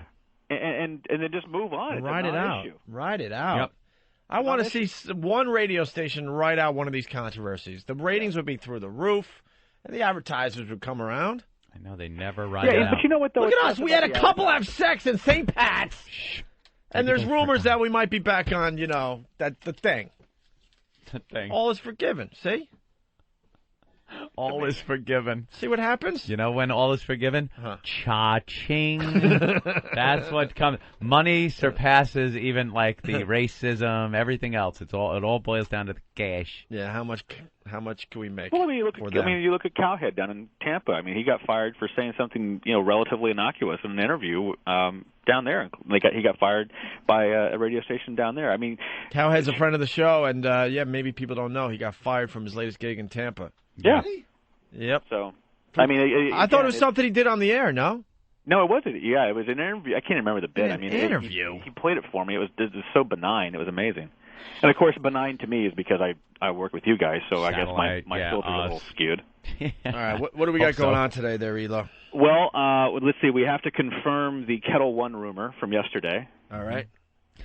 So if you want to go ahead and just tell them, listen, first of all, this is because of what you guys did and the pests, and God love the pests. I want to thank all the pests who email me on an hourly basis, and I appreciate all the, I guess, is it called flaming responses you get on the chat boards? Is that what it's called? Yeah. Yeah, I got quite a few of those from last night. But yes, the rumors are true that Liquid Metal is going to come back to XM come back this spring. So Channel 42 will return on the air, and that is due, I will say, 99% part of everything that you guys have been on me to do and the pests have done so. But this is the first time we're officially confirming that the channel is coming back. Hey, Eric, what is that? What's the difference between like Liquid Metal and I don't think I had XM when it was first there. What between that and the Boneyard? Liquid Metal to me is without offending the people, I can't understand a word it says. Okay. It is just. I mean, that's why I have Ward and I have Manny here. It's complete. Boneyard is stadium '80s hairband rock. That's what that is. Liquid Metal is much more aggressive. Okay, like Slayer and Venom and that type of stuff. All right, that sounds good to me. Yeah. Elon doesn't know. What's it replacing, or is it nothing? No, it's just come back. It's coming back. We actually put it on the web and kept it alive, and that's what we do sometimes. We put certain channels over on XM Radio Online and put them on DirecTV and AOL, and fine tune the format, make it more mass appeal, and then bring it back to satellite. Hopefully it replaces Music Lab. Music Who Lab the hell wants to know what's going on in the lab? I'll wait for the final product. I got to say, too, I love... It's out of the lab. Exactly. I'm sure before they discover, give me a good product, Anthony. Peanut butter. Foil. Oh, peanut butter. They were in the lab working on all sorts of peanut butter recipes, but who wanted to really taste those recipes? Right. Right. You don't want them in the lab? You're not making sandwiches in the lab? You don't want to know what's going on in the lab. No labs. Just give me the final product. So, wait, I have a question for you, too. I actually like the Air Musique, or whatever it's called, the Canadian Montreal station. They all sing in French. Yes. That makes me very happy. Frère Jacques. I love that song. Why would you be listening to that station, Jimmy? Maybe because I'm a varied human being. Maybe because I work with a bunch of narrow-minded curmudgeons, and I happen to be... What's that, sweetie? What do you have against Sur La Route? I don't know what that means. That's 2 channels away from Air Musique. Mr. Elo, if I will. Anthony and I know Jimmy pretty well. The only reason he would be listening to those stations is because he's trying to get some ass. No, I know you. Come on, Jimmy. Dude, honestly, I was flipping around. How are you parlaying that into ass? I was flipping around. All of a sudden, you were into deep tracks, and we found out it was because you want to bang a hippie chick. And now you're listening to. I'm into Liquid Metal because I want a fat girl. Hey, he's gonna go somewhere NYU and listen to XM Classical. You know, there was a time he was listening to the Broadway channel, and it was because he wanted a fag hag. Here's the beauty of Liquid Metal coming back is that now there are 2 like really heavy stations, and then Boneyard is pretty heavy, man. I got 2. What about Squiz? Squiz gets up there. Oh, do they? I didn't even know. Squiz gets up there. We had our problems with Cool Guy, but I gotta be honest, I listened to his show the other night. It was fucking fantastic. Yeah. On the Boneyard. I love Cool Guy. Played some Sabbath. Not only did he play Sabbath, but the guy called and requested Sabbath. It goes Paranoid Iron Man and Cool Guy's. All right, look, man, you can hear those on the regular station. But he didn't go so deep. He goes, how about this? Or how about he played Dirty Women? Which is that's not that deep at all. No, it's deep. I don't know that one. So, but it's not. There's a lot deeper you can go, and it's like they still play that in concert. Like that's like an obscure one that they'll still do. How do you know? Has mass appeal. So I love Cool Guy show. Then he followed up with Live Wire. So Now that there's 2 stations, it's probably a little easier for a boy and a member of Black Sabbath to do like a 1 or 2 hour radio That's special. why I love the 70s, because I could hear Olivia Newton-John's Physical and then go right into ABBA, Mama, or Dancing Queen. Cool. You know, and Yeah. it's fantastic. You're preaching to the choir. Same thing. Same thing. Hey, you got Ziggy on the line. He just wants to personally thank you from myradiostore.com. Ziggy. Hey, what's up, guys? You're on. Hi, Ziggy. You're on with Elo. I was just waiting for this announcement for the longest time, and I'm sure Elo knows how much I care and wanted this back, and this means the world to me. Well, and I'll tell you something about this as well. Ziggy was actually the first person I called when the decision was made to take it down, and I told him, I said, I appreciate you being supportive, and he didn't necessarily agree with it but understood it. And the fans on XM411 and all the websites kept talking about bringing it back, and it was it just goes to show that I think that that the fans of XM, the fans of this show, the fans of Liquid Metal certainly are passionate and deserve to have the channel back. So we're really happy to bring it back, and I think we've got a few twists and turns and some enhancements, and it's going to be an exciting new Liquid Metal. So But you guys, I respect the fact that you guys listen to the fans. I mean, you're like, all right, well, this is, they want it back, we'll give it back to them. That's great, man. Yep. Yeah, the grassroots of XM, like back in 3-4 years ago when it first started, I was like right there. It was great because you could like offer all this input and stuff, and it's just good to know that it's still alive. And although the decision I didn't agree with over a year ago, but the fact that you guys are bringing it back is just so fucking awesome. All right. Well, one of the things when you get big like this, we take our knocks, and I've been criticized in a lot of different places about making it too corporate or whatever it is, but we really have never gotten away from the fans. Boring. Come on now, it's just at the PR side. You're terrible. I disagree. I think it's very exciting. I know you. I don't know why. Stopped him in his tracks. I know. I really did. That was a Before this all gets fucked up. All right, later, boys. Bye, Ziggy. Bye, Ziggy. See you later. That was followed by a throat clear. Well, I'm just saying. What else? Elo, All right, you guys ready for the second one for the Arch? What your guy Kingston's got for you? Yeah, this is the first project we're doing with an old enemy. With an old enemy who's done a great job. We'll now see. you guys know more about this. Now, Jimmy, do you know who Jack White is, right? Of the White Stripes. White Stripes. I like the boom, boom, boom, boom, boom, boom, see? boom. Jimmy knows some. I like that song. All right, Seven Anthony, Nation are Army. you hip to the Rockin' Tours, the new band? Yes, yeah, it's sure. his new band. What does Rockin' Tours or Rockin' Tours mean? Rockin' Tours? I have no idea. Rockin' Tours. Like, how about I come up with a name of your band that's easier to pronounce? Because it's just White Stripes is just him, and it's a chick on the drums. Actually, this is really cool because this is full band. I am a huge White Stripes fan, and Jack White has added a guitar player, and his sister's going to still drum. So basically, Jack Lawrence is there, Patrick Keeler. Yeah. Right, and what? So is this a side project or what? No, it's a whole album. Yeah, it's a whole album. One album. It's called. It's going to be called Broken Boy Soldiers, and it comes out on May 16th. And what you guys have got is an exclusive session for you and a 20 or so number. We got to figure out the number, but it's teens 20 of O&A fans to actually go down to the Hit Factory at a date, which we won't disclose yet because we don't want to have it. But sit in there and watch them perform.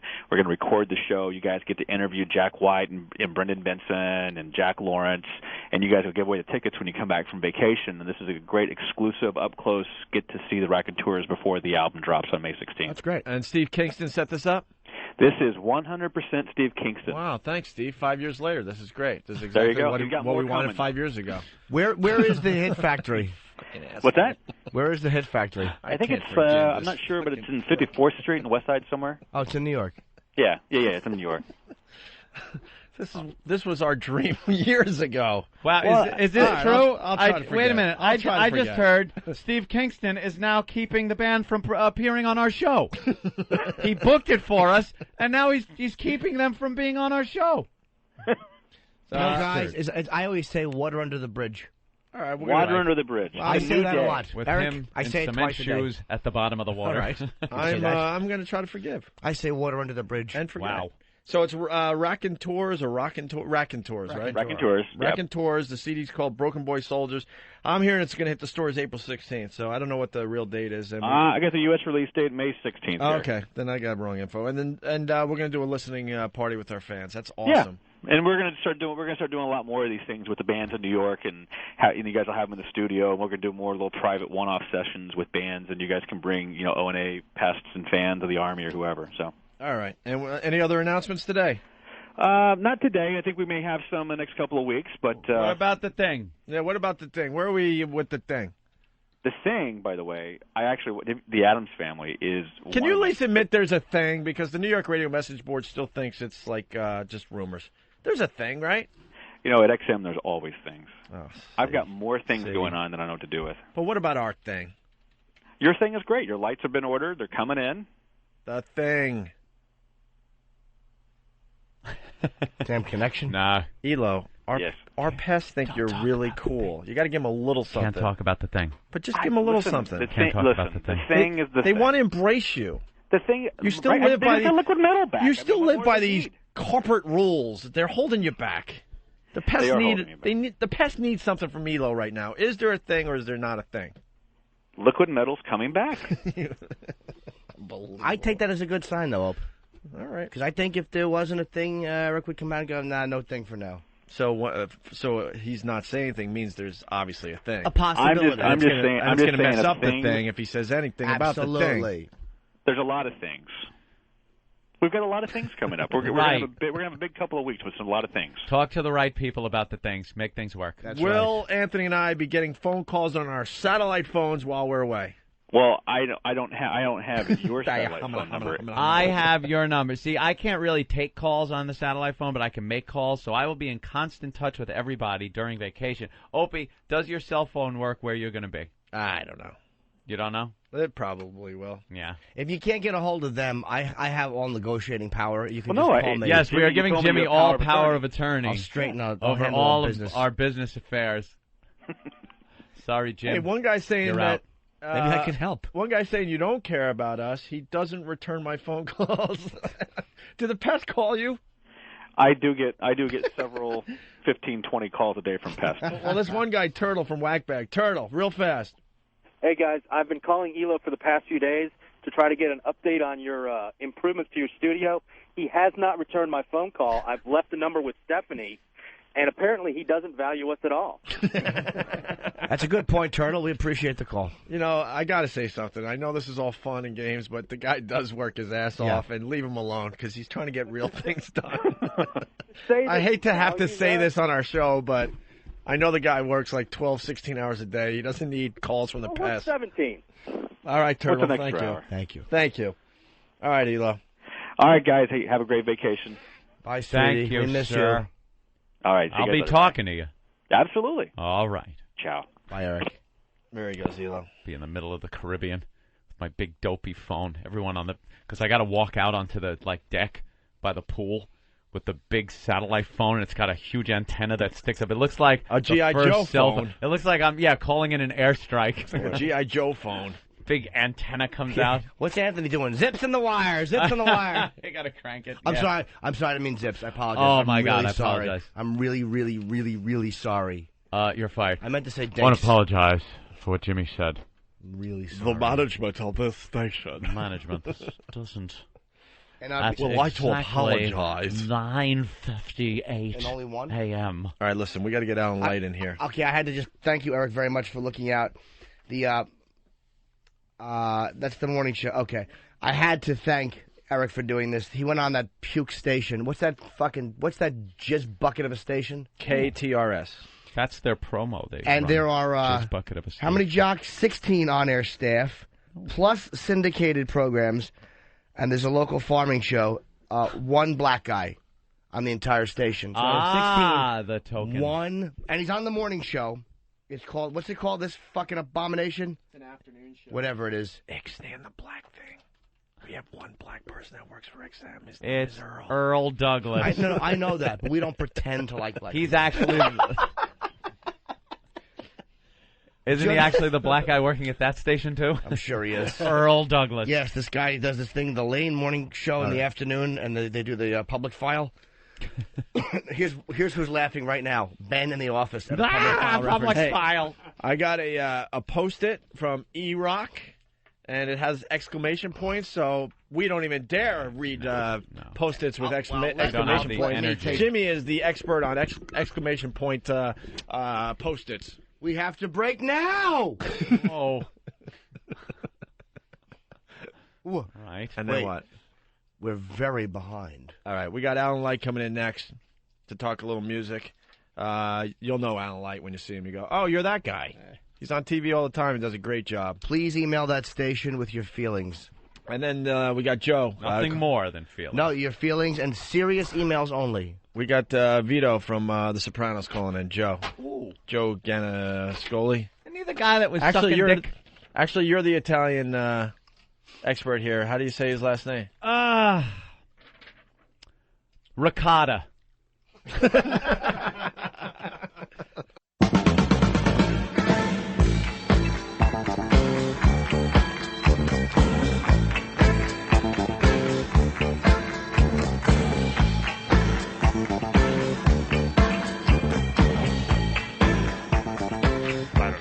We got a good question coming in from Kate.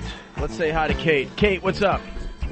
Hey. Hey, Kate. I want to know when Elo's going to let you guys come out to a truck stop, pull some kind of shit off for us truckers. I got to tell you something there, Kate. It's a very good question. Elo, we could go to a truck stop tomorrow, but quite frankly, we're scared. A little scared of the truck We're stop. a little scared. I'll be there to protect you. This whole trucker mentality thing, we're still trying to get to know. I mean, yeah, we've been here a year and a half. Look, we hear you guys are harmless, but we've heard the stories. We don't know what to believe. You guys got a bad rap out there. You know? Hey, if you're on the CB, then you got something to worry about.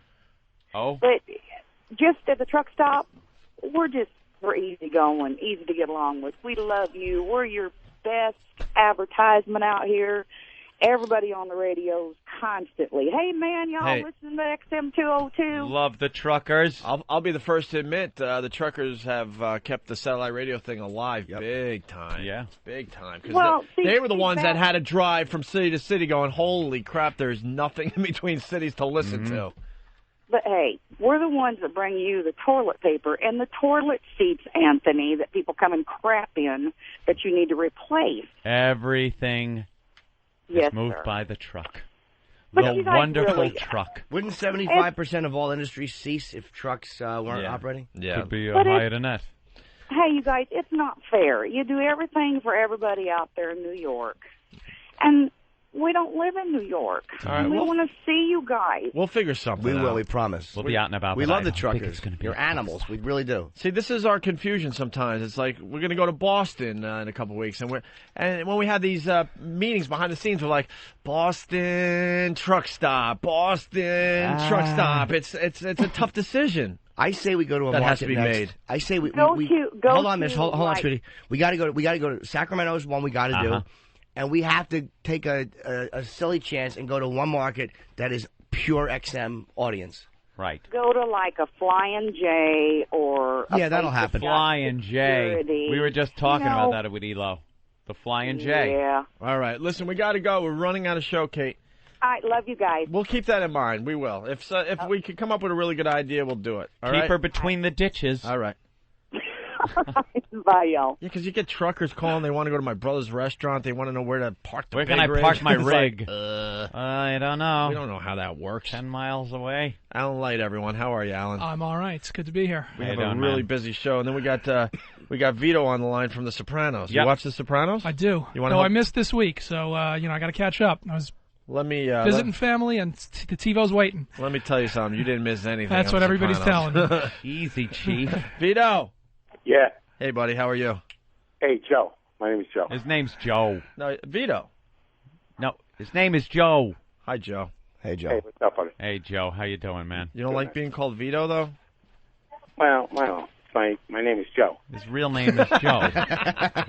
Why would you... I mean, you don't call Sylvester Stallone, Rambo, do you? I think some people do. If he has his way, you probably will. The way he's fucking won't stop redoing sequels. He's doing Rocky VI.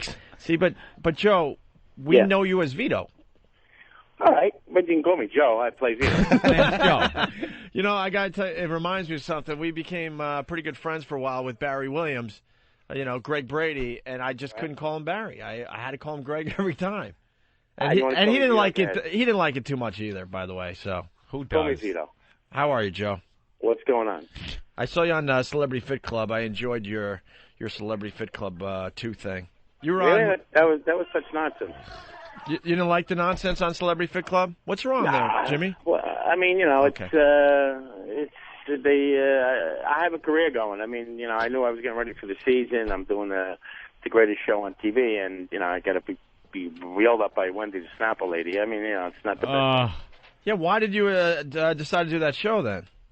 Well, it was a good idea. I mean, you win prizes, make some money, lose weight. I mean, what's wrong with that? But I just said, let me do my thing, get the other people involved. I don't want to do the nonsense. Don't make me, all that stupid stuff. I don't want to do. Yeah, how annoying was Wendy the Snapple lady? She's all right. I mean, but, to be yelled at by her, I'm on the phone taking an important call, which wasn't like a team thing we were doing. It was, like, stupid. So... Yeah, she's like trying to be the rah-rah lady. It's like, look, man, I got a real career. Will you shut up? And you're not going to lose the weight anyway. They're going to bring you back for a 3rd season. You watch. I mean, Snapple wasn't and he wasn't doing the endorsements or a sponsor. I mean, but she's a nice kid. I like Wendell. Wendy. Wendy, yeah. Hey, Joe, congratulations, by the way, on being promoted to a season regular, man. It's fantastic. Oh, thank you. Yeah, I'm having a great year on the show, and this episode coming up 3 is a big one for me, and I had a great year on the show, and this is my year. There's actually a weird scene, because you're one of the more recognizable guys on the show. I think it was season 5. Is that where Meadows' boyfriend sees you in the car with the security guard? Yeah, when I dropped my keys. Oh, is that it? Now, my question is, that was never resolved as anything. I was wondering, did they tie that in like you were doing coke or something, or was that really supposed to be what we thought it was? No, it was. That was definitely. I was playing the old skin flute there. Okay. I wasn't sure if they would bring it back in a later episode and see you doing the same thing and then show you doing a line. That was one of the most hugely surprising scenes in any show I've ever watched. When your head came poking up there, everyone just went like, "Holy shit!" Yeah. What kind of ribbing did you get behind the scenes when you were filming that? Were the other guys just kind of? I guess ripping you? None. Well, doing that scene, it was just me and the security guard, and of course, a skeleton crew, but. But when everyone came back on set, were they all looking at you like, Joe, man? Yeah, but because you know how guys are. It's like, Joe. Yeah. A lot of guys would say, Joe, if you want me to rehearse you with that. So, and that was Walnuts. He was, of course, wouldn't do it. He said, I would never do that. And I said, well, Tony, what am I? I'm an actor, so yeah. And it was my idea. It's not. I was actually on the wrong end of that scene. It's not what I had in mind. That's but great, it was from a book I was reading. I suggested it. I said, make it interesting. It happens. I want to separate myself from the other actors. I want to give myself, a chance to really do some stuff instead of being in the background. So that's exactly what happened. And that kid, if you see the coming attractions for this week, he's back. Yeah, to me that makes it more interesting because, as a mobster, you don't see guys like that behaving like that. But I'm sure it happens once in a while. I mean, it's just the odds are someone's going to have that really, really awful secret life and be in that tough guy life. So I thought it was fucking great, man. Yeah, well, it happens. In the book I was reading, was this guy who was openly gay, and they killed the other guy for being gay in Jersey. So then I knew they were really thinking about it when they wanted to know the name of the book. So. Someone's saying you had a great line in last week's episode. I'm trying to remember. Bob in Cleveland, real fast. You're on with Joe. Hey, Joe. Hey, the funniest line in The Sopranos this week was when you were at the funeral and you said, hey, maybe the guy's a fag and he couldn't tell anybody. Yeah. Right, I was talking about the guy who hung himself. Yeah, and I said maybe he was a homo, and you see the look that Janice gives me. Later, guys. All right, thank you, Bob. That was Bobby, by the way, who hung himself. Right, Bobby Finaro, Gene. Yeah. He used to work at Caroline's, actually. He was a buddy of mine. He was there for many years, and then someone said that it was him. I didn't see last week's episode. Oh, really? Yeah, he's great, man. Oh, Bobby Finaro's tremendous episode in the first episode when he hung himself, and then he's in the casket, and that was pretty funny. So is Tony going to die? Yeah, like he's they changed it to the Spatafores now. It's going to be my show. Can you imagine? I wind up blowing everybody. Start with Frank Vincent. He's my favorite. We weren't. I'm not gonna lie to you, Joe. We weren't a big fan of last week's episode, but it looks like as we move forward from this past week, it's gonna get pretty exciting because a lot of craziness is gonna happen as Tony recovers there. Well, I've been hearing the same thing about the episode of The Dream. People don't like it. They want to see violence. They want to see the bang. And, that's, I liked it because it's like, Tony's life is a regular guy, and it was cool, sort of like a parallel life. What it would be if it wasn't Tony Soprano, the mobster. But I thought it was interesting, and gives a chance for, to be a little artistic. It was our opinion because we got killed by the listeners. They're like, oh, you guys don't get it. This is part of the show and blah, blah, blah. But Anthony said, we want to see a little more. Some of the most memorable, fun, great episodes have always ended with somebody dying. Well, you're going to get plenty of that. Yeah, one of my favorites, of course, was Joey Pants when he whacked that hooker out back. And then he comes in and puts his hand in the ice bucket and goes, first of all, she was a hooah. Love that one. He's like pissed off because he cut his hand on her face or something. Joe, who were you in Ed Wood? I play security guard when Johnny Depp goes on to the lot. To steal the octopus? And he went to go see like the studio head. I guess he's trying to get money for the movie, and he comes on this jalopy, and I don't believe it's him, and he shows me he's got a pass, and so I let him on. Small scene, but I got to work with Tim Burton and Johnny Depp, so which is cool. Yeah, great. Nice resume stuffer. So you got a book out there, Joe, huh? I got a book out called A Meal to Die For. It's loosely based on my life. It's about a chef who gambles and to get himself out of a hole becomes a food fence, and he knows how to move stolen shrimp. Homemade wine, he puts phony labels on it, and bootleg olive oil and stuff like that. And things like I did when I was a chef and I was a gambler. That's how I actually became an actor. But in the show, he goes to work for the mob because they said we can make big money doing this. Forget about what you owe us. And then the head guy says, I want you to cook the best meal you ever made. So he thinks that maybe he's going to get whacked. It's his last meal, or maybe someone in the group is a rat and they're getting whacked. And it's about 20 recipes, each recipe leading into the chapter, and it's a great story. And actually, my agent is talking to guys in Hollywood that want to maybe turn it into a movie. Look at that. It's pretty cool. Have you written your whole life? But no, it's my first book, but it was an interesting story, and of course, being on the show helps me to get it, published. But sure. I thought it combines food and mob stuff, what people love. Very cool. Yeah, it's called A Meal to Die For. Okay. And my website, Joe Soup, you can read about the book online and order it through Amazon or get it at Barnes & Noble and Borders. And I guess Friday I'll be at 100 Broadway signing on in Wall Street. Cool. What's the name of the store you're going to be at? Borders, okay. 100 Broadway. Everybody involved with The Sopranos in trouble at some point in their life. Yeah, I was just thinking that. Committing crimes. Like, you always hear the stories come out. Now, Paulie Walnut's past has come up. And Yeah, that's old news. I mean, that he's been, they want to put it there for the day of the show about real-life guys. I mean, listen, some of us have crossed the line. That mutt that did that to the cop, I mean, yeah, he's a junkie, and what are you going to do? But, growing up, you did things as kids, and, I mean, he did a little more than most of us, but we did a few things. That made me like him more, though. I mean, I had known that for a long time. I've heard that for years, but it just made me like him more, that he came from that fucking brutal, lifestyle, and now he's, like, a really good actor. It's, like, kind of encouraging.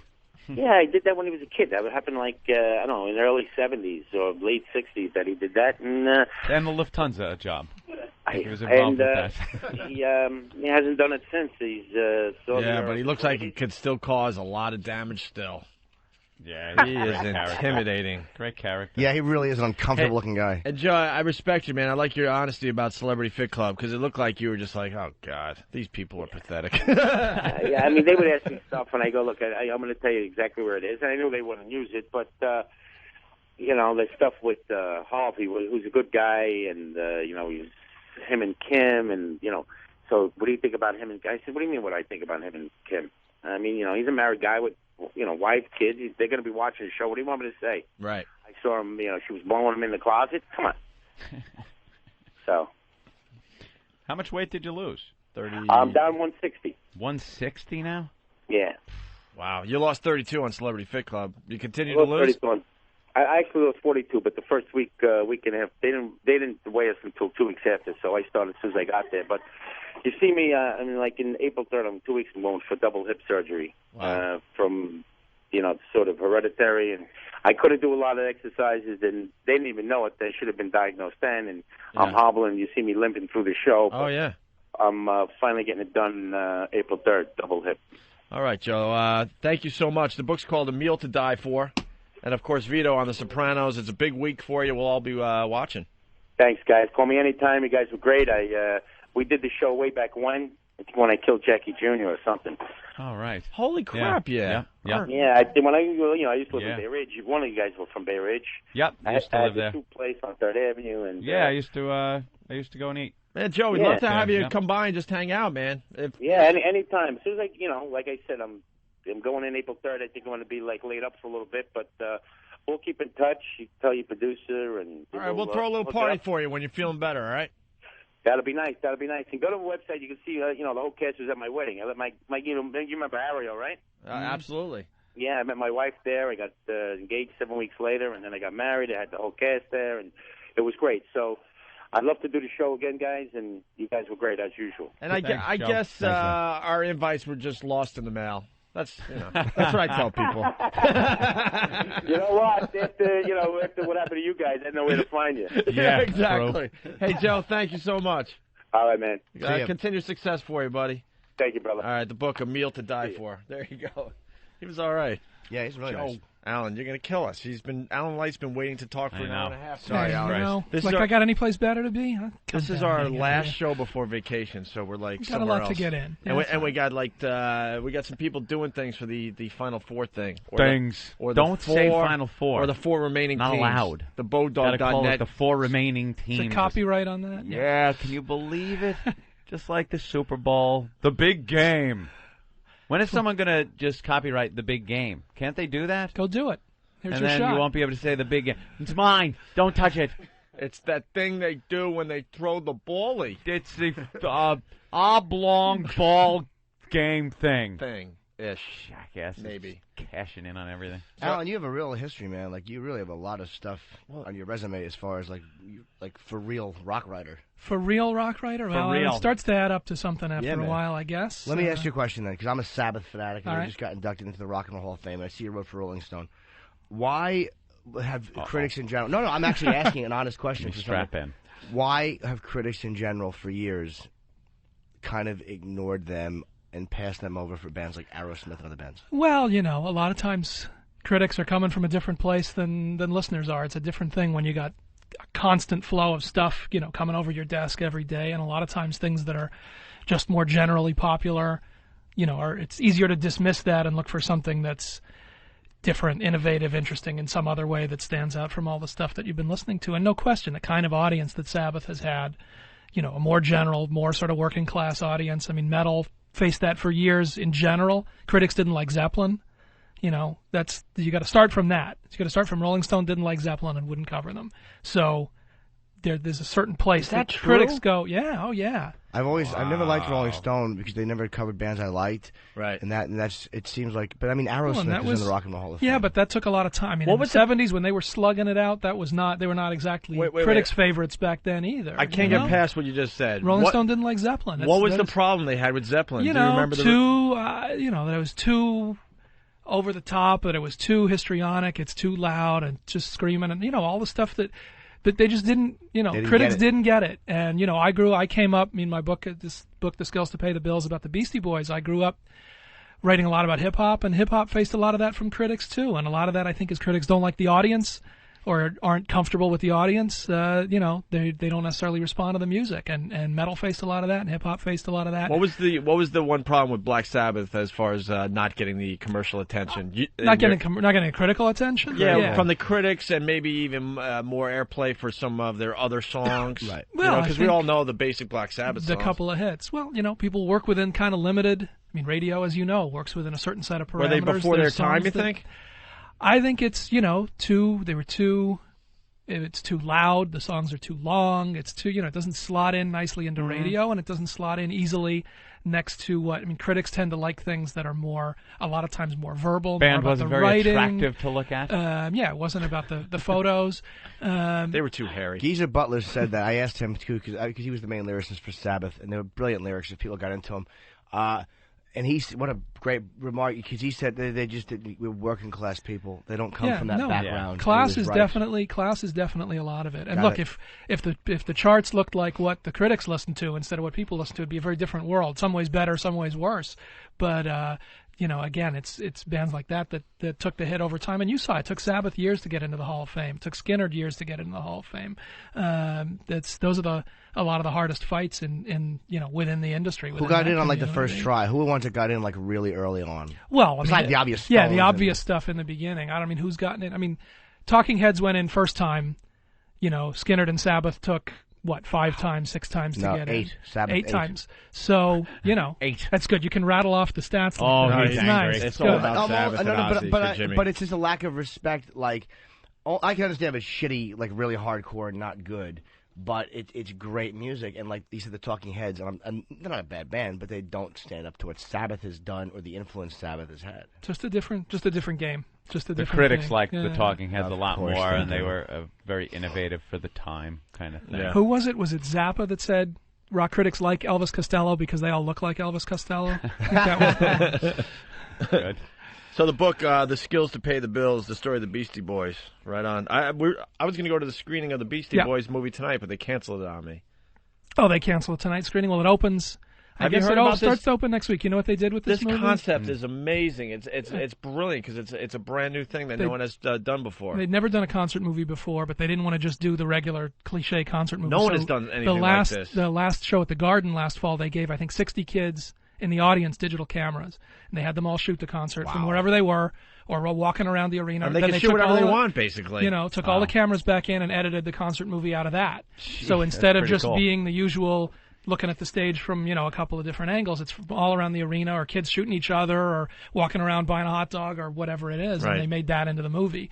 So, these guys, this year is 20 years since License to Ill came out.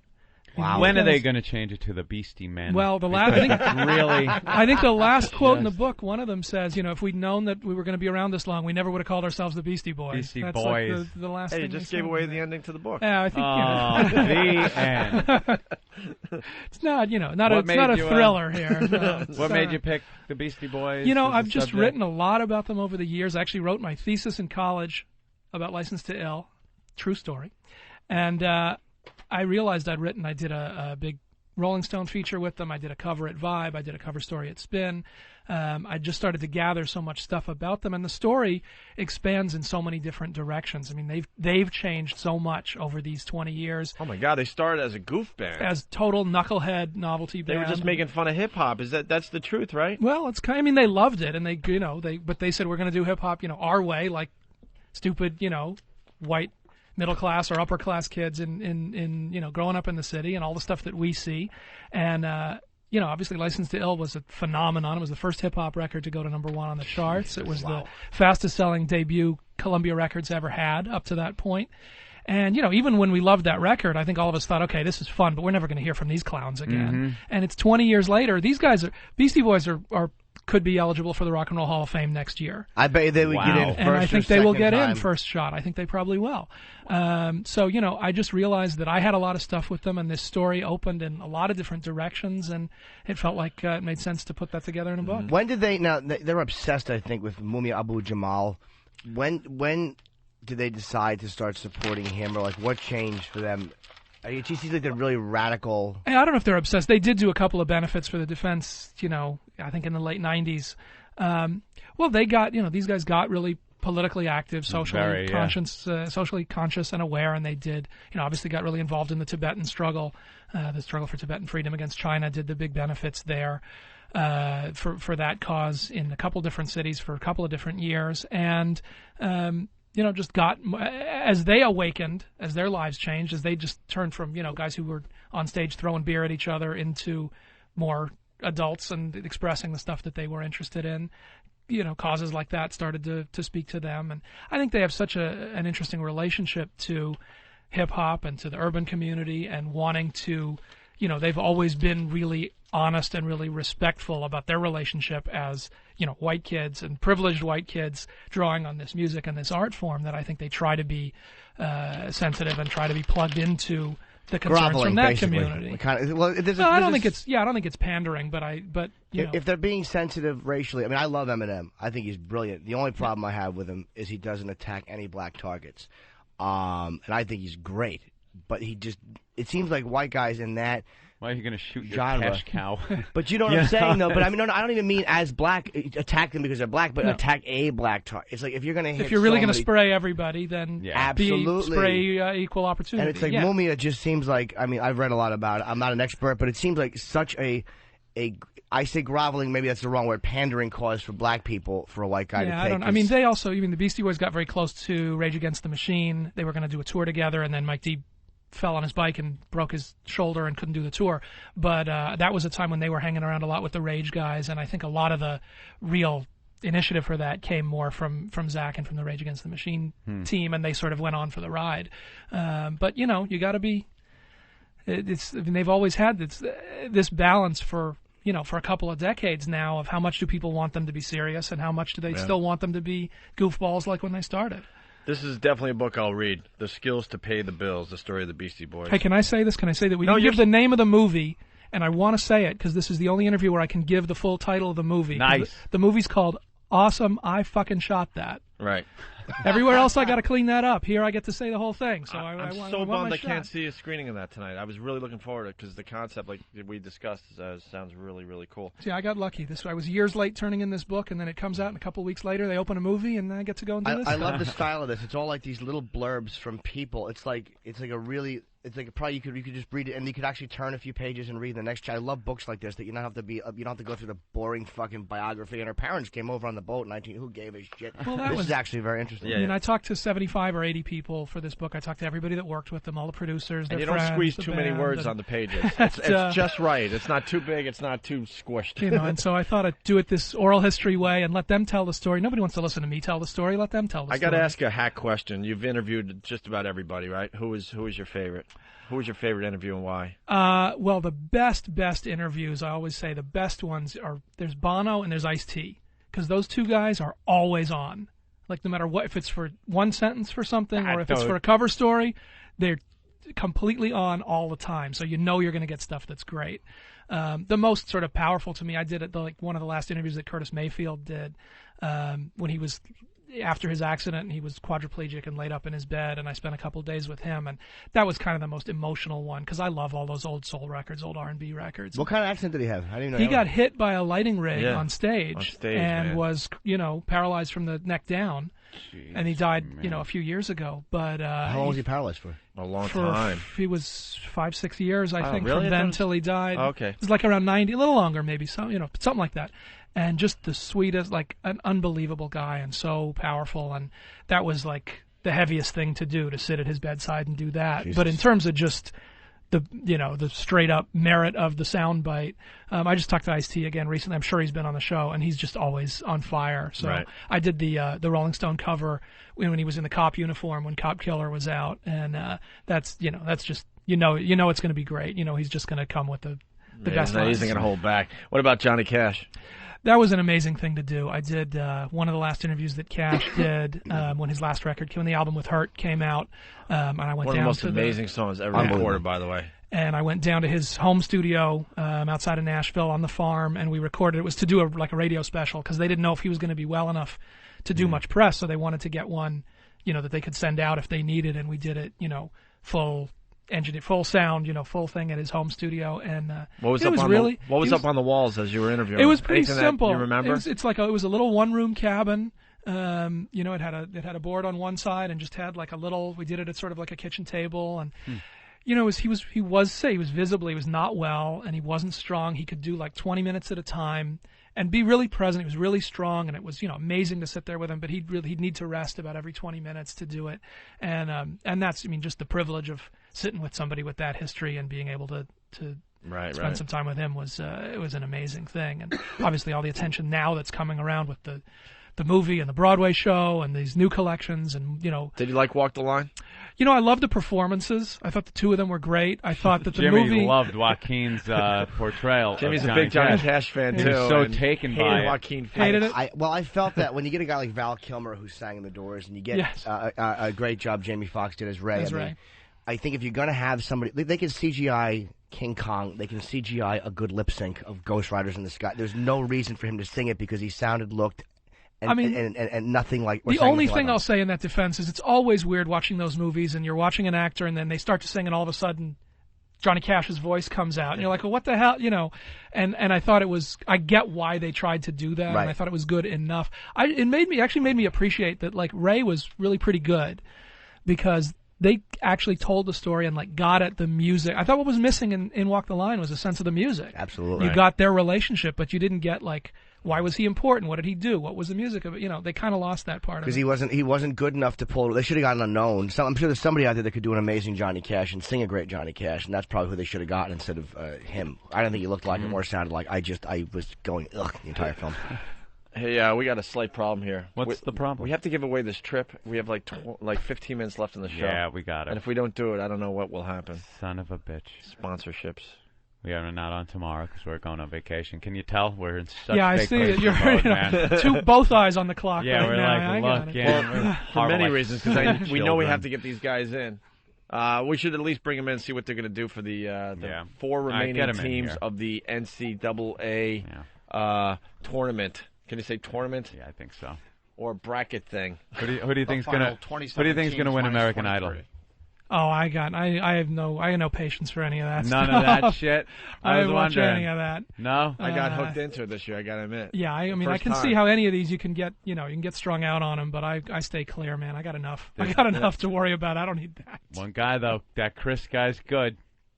Got to check him out. Yeah. Hey, who are you? I'm a Chris also. Oh, that worked out nicely, didn't it? Nice segue. Yes. And what do you have in that bag? Tools of the trade, tweezers and a mirror. All right, tweezers and a mirror. Here's the guy. We were asking for some kind of outrageous thing to do to win this trip to the final NCAA basketball game in Indianapolis. -1, courtesy +2, -3. By the way, courtesy is spelled CURTISY of Bodog.net. That's not right. I have no idea. And you got to trust that those tickets are going to be on the right day too, if that's where you're starting from. Holy crap! I just read what Chris wants to do with the tweezers. Yeah, did you see that? Are you kidding me? No. Now have you done this before? Well, a little bit here and there, just to give it a test. What do you want to do? Just pull out the stubble, not the goatee, because I look silly without a goatee, but just my facial hair, basically. There is stubble there. It's kind of hard to see from over there. Really, but I haven't shaved since Sunday. Will you pull out a couple of goatee hairs and I can do that too. The tweezers, so underneath. Yeah. So it's whatever. not like a big thing. All right. But, we got to see some hair. I'll pull out some bag hair if you want. Yeah, we would like that a lot. Actually. I think bag hair is a good bet. Bag hair That's with a little the tweezer. trim, though. What is Patty doing here? Oh well, that's for the other guy, Rob from Jackson, New Jersey. Is he gonna fuck her? No, I'm not that fucking disgusting. Oh. Are you guys big college basketball fans? Absolutely. Yeah. Yep. Cool. I'm gonna suck Patty's toes if she'll allow me, Wow. and maybe bite one off and spit in her face. She's had hammer toe surgery, but it didn't go so well. Well, Patty, why don't you show Alan Light your toes? We're pressed for time. Don't be shy. In those There's no time for shyness here. Jesus. All righty. Oh, E.T. body. Those jeans are. There's the socks. Yeah, where'd you get those jeans? Obviously, when David Lee Roth was singing for Van Halen. I guess so. They just want to tie in the music thing with Alan. Wait, get it up on the counter. They fixed your hammer toes. What did they fix them with, an anvil? I don't know. Nothing? All right, we're going on vacation. We're not listening anymore. Are the toes bad, Jimmy? I can't see from here. Oh. It's just the big toenail. There's it depends on what. It depends on what living creature they're on. I have ugly feet. What living creature they're on. That's funny, Jimmy. For a flea stack or pterodactyl, they're in great shape. For a human being, she should be beheaded. Yeah. All right, how are we going to do this excitement? It's just overwhelming. Well, I mean, I can't.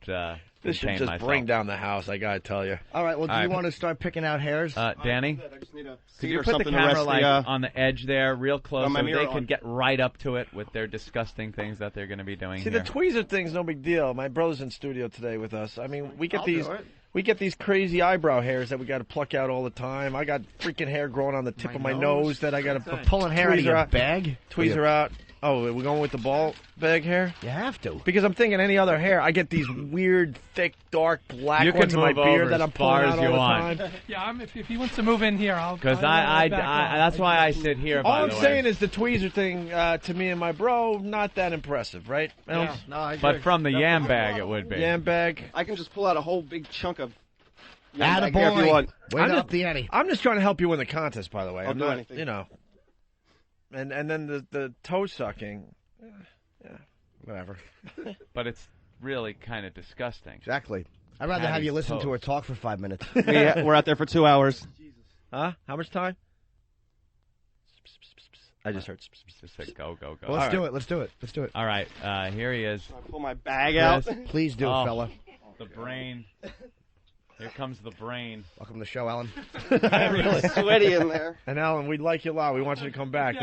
This is doesn't represent what we usually do. I got This is how you show a guy a good time. I got Doesn't it. really hurt that much. We like talking. We like talking music on this program. You want to But watch it pull the skin? You got a camera on that? I have questions about Kurt Cobain. I want to ask you. Instead, I'm watching a guy pull freaking ball hair out of his bag with tweezers.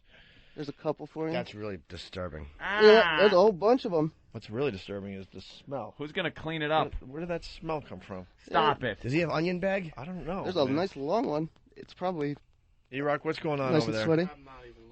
I'm not even looking. Where are you dropping those hairs? Yeah, where is he dropping his ball hair? Jesus, dude, keep count of them. For just such an emergency. We got Pal Talk cameras, and they're loving the fact that I got to get the long ones. that you're pulling hair out of your ball bag. Oh, Yeah, let's just go for it with their hands. God, this is the only time I've wanted to bounce our own camera here in the studio.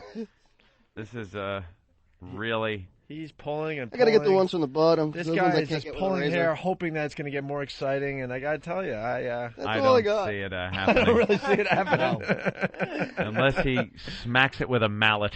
I could put some in my water and drink it. You might have to pull a nice chunk of goatee hair out or something. That's what I'm trying to say. I can do that too. All right, well, all right, that was impressive. He pulled out how many hairs from the ball bag? 35. A buttload of them. A buttload, okay. Buttload of bag I'm hair. just trying to help you win the trip. It's a good trip to Indianapolis.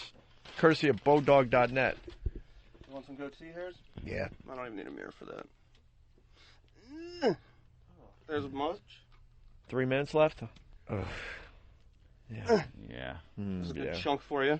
I've never seen more Z's typed in my life. On I know. the feedback So and many Pal Z's Talk. are being Folks, you typed don't in. understand. There's hairs being pulled out. Yeah, I know. I Boring. don't Wow. understand it. Boring spelled with 20 O's. Yeah, seen but that I got the one with a bunch of R's. Right. Like boring. That's the one I got, not the boring. Alan, a bunch more can you help us Z's. out The book is at all? called The Skills Tell to me what you need from me. The Skills to Pay the Bills. All right, well, let's thank Chris for pulling hair out. Cool. Tweezers.